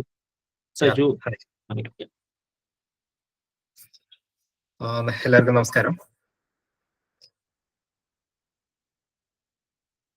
അദ്ദേഹം ഒരു തിരക്കിലാണ്. നമ്മുടെ ടെക്നിക്കൽ ഓഫീസർ ആയിട്ടുള്ള സജു ആണ് ആശംസ അറിയിക്കുന്നത്. ഓക്കെ. സോ ആയിരക്കണക്കിനോളം കുട്ടികൾ നമുക്ക് എൻട്രൻസ് എക്സാമിന് എഴുതിയിട്ടുണ്ടായിരുന്നു. സോ എൻട്രൻസ് എക്സാമിലൂടെ നമുക്ക് ഭയങ്കര എന്താ പറയുക, ഷോർട്ട് ലിസ്റ്റിലൂടെ വന്നിട്ട് 100 കുട്ടികളെയാണ് നമ്മളിപ്പോൾ സെലക്ട് ചെയ്തിട്ടുള്ളത്. സോ ടോപ്പിൽ വന്നിട്ടുള്ള 100 കുട്ടികൾക്ക് എന്താ പറയാ, സ്വാമിവേന്ദ ട്രസ്റ്റിന്റെ ഒരു കൺഗ്രാറ്റ്സ് എല്ലാവർക്കും. സോ ഇനി വരുന്ന ഇയേഴ്സ് എല്ലാവരും നന്നായി പഠിക്കുക. സോ കാര്യങ്ങൾ എന്താ പറയാ, by the guidance Manoj sir ഉണ്ട്, പിന്നെ നമുക്ക് നമ്മുടെ സ്റ്റാഫ് ടീം കാര്യങ്ങൾ എല്ലാവരും ഉണ്ട്. അപ്പൊ എല്ലാവരുടെയും ഗൈഡൻസോട് കൂടിയിട്ട് തന്നെ എല്ലാവരും നന്നായി പഠിക്കുക എന്നുള്ളതാണ്. ഓക്കെ. സോ എന്ത് ടെക്നിക്കൽ സപ്പോർട്ട് ആണെങ്കിലും നമ്മുടെ ഓഫീസിൽ നിന്ന് നിങ്ങൾക്ക് ശരിയാക്കി തരുന്നതായിരിക്കും. Okay. So anyways, all the best for everyone. So thank you. Thank you. As we near the conclusion of the meaningful occasion, it's time to express our heartfelt gratitude to all those who made this event a success. To deliver the vote of thanks, now I invite Dr. Shibu Balakrishnan sir, the Secretary cum Treasurer of the Swami Vivekananda Trust. Clear അല്ല, ഒന്നുകൂടെ. എല്ലാവർക്കും നമസ്കാരം. ഈ ഒരു വൈകിയ വേളയിൽ ഇപ്പോ എന്താണ് സിവിൽ സർവന്റ് എന്ന് അതിനെക്കുറിച്ച് ഞാൻ അധികം ഒന്നും പറയേണ്ട കാര്യമില്ല. കാരണം ജോസഫൈൻ സാർ വിദ്യാഭ്യാസ സമയം മുതൽ എങ്ങനെയാണോ എക്സാമിന് തയ്യാറെടുക്കേണ്ടത്, എങ്ങനെയാണോ ട്രെയിനിങ്, എങ്ങനെയാണോ സർവീസ് ചെയ്യേണ്ടത്, അതിൻ്റെ എല്ലാവിധ വഴികളെക്കുറിച്ചും വ്യക്തവും ലളിതവുമായി നിങ്ങൾക്ക് മനസ്സിലാക്കി തന്നത് ഞാൻ കേട്ടു. അതുകൊണ്ട് ഇനിയൊരു പ്രഭാഷണത്തിന്റെ ആവശ്യമില്ല. എൻ്റെ ദൗത്യം നന്ദി പറയുക എന്നുള്ളതാണ്. ഈ സ്വാമി വിവേകാനന്ദ ചാരിറ്റബിൾ ട്രസ്റ്റ് ഇന്ന് ഒരിക്കൽ ഈ പ്രോഗ്രാമിൽ സ്വാഗതം പറഞ്ഞ ഡോക്ടർ മനോജ് ദത്തന് നന്ദി അറിയിക്കുന്നു. അതുപോലെ ഈ പരിപാടി ഉദ്ഘാടനം ചെയ്ത MP Joseph sir IAS sir അവർക്ക് ട്രസ്റ്റിന്റെ പേരിലും എൻ്റെ പേരിലും നന്ദി രേഖപ്പെടുത്തുന്നു. അതുപോലെ ആശംസ അറിയിച്ച സജു, പിന്നെ നമ്മുടെ പരിപാടിയിൽ പങ്കെടുത്ത എല്ലാ കുഞ്ഞുമക്കൾ, അവരുടെ രക്ഷിതാക്കൾ, ഈ പരിപാടി ഓർഗനൈസ് ചെയ്ത അഭിരാമി, ബാക്കിയുള്ള ടെക്നിക്കൽ എല്ലാവർക്കും നന്ദി രേഖപ്പെടുത്തുന്നു. അതുപോലെ എല്ലാവർക്കും വിജയാശംസകളും നേരുന്നു. എല്ലാം നന്നായി പഠിക്കുക. വീണ്ടും നമുക്ക് സാർ പറഞ്ഞു തന്ന മാർഗരേഖയിൽ കൂടെ പോയി നമ്മളും സാർ എത്തിയ ലെവലിന്റെ അപ്പുറം എത്താൻ നമ്മൾ ശ്രമിച്ചാലേ നമ്മൾ മുന്നോട്ട് കയറുള്ളൂ. നമ്മുടെ ശ്രമം ഇല്ലാതെ നമുക്കൊന്നും ചെയ്യാൻ സാധിക്കില്ല. നമുക്ക് കിട്ടുന്ന അവസരം, കിട്ടുന്ന സമയത്തിനാണ് മക്കളെ വില. കാലത്ത് 7 രൂപ കിട്ടുന്ന ന്യൂസ് പേപ്പർ വൈകുന്നേരത്ത് 10 രൂപ കിലോനാ പോകുന്നത്. അപ്പൊ നമുക്ക് മനസ്സിലാക്കിച്ചോളൂ, നേരം വെളുക്കുമ്പോൾ ഉണ്ടാകുന്ന ന്യൂസ് പേപ്പറിന്റെ വില സൂര്യൻ അസ്തയ്ക്കുമ്പോൾ അതിന് വില പോയി ഇത്രയായി. പിന്നെ നമ്മൾക്ക് കിട്ടുന്ന സമയം, നമുക്കിനൊരു സിവിൽ സർവന്റിന് ഒരു സമയമുണ്ട്, ഒരു ഏജ് ഉണ്ട്. ആ ഏജിനകത്ത് നമ്മളിത് കരസ്ഥമാക്കി എത്രയും പെട്ടെന്ന് സാർ പറഞ്ഞ ലെവലിൽ എത്തിച്ചേർന്ന് ഏറ്റവും വലിയൊരു സോഷ്യൽ സർവീസ് ഒരു സർവന്റ് ആകാനുള്ള എല്ലാവിധ ആശംസ നേരുന്നു. നന്ദി, നമസ്കാരം. ഓക്കെ, നമ്മുടെ പ്രോഗ്രാം കഴിഞ്ഞിരിക്കുകയാണ്. അഗെയിൻ MP ജോസഫ് സാറിന് ഒരിക്കൽ കൂടി ഭഗവാൻ എല്ലാവിധ അനുഗ്രഹങ്ങളും ഉണ്ടാവട്ടെ എന്ന് വിചാരിക്കുന്നു. വേഗം അധികം വൈകാതെ നേരിട്ട് ഞങ്ങൾക്ക് കാണാനായിട്ടുള്ള അവസരം ഒരുക്കി തരട്ടെ എന്ന് വേണ്ടിയിട്ട് ഇരിക്കുകയാണ്. വളരെ നന്ദി സാർ. Thank you. കുട്ടികളോട് കുറച്ചു നേരം സംസാരിച്ച ഇതിനെപ്പറ്റി ഒന്ന് വിവരം നൽകാൻ എനിക്ക് തന്ന അവസരത്തിന് ഞാൻ നന്ദി. Thank you so much. Thank you sir. Thank you. ഇന്നത്തെ പ്രോഗ്രാം കഴിഞ്ഞിരിക്കുകയാണ്. അടുത്ത ദിവസങ്ങളിലായിട്ട് നിങ്ങളുടെ അടുത്ത ഇൻഫർമേഷൻസ് നിങ്ങളുടെ ഗ്രൂപ്പുകളിൽ ഉണ്ടാവും. Thank you everyone. Good night.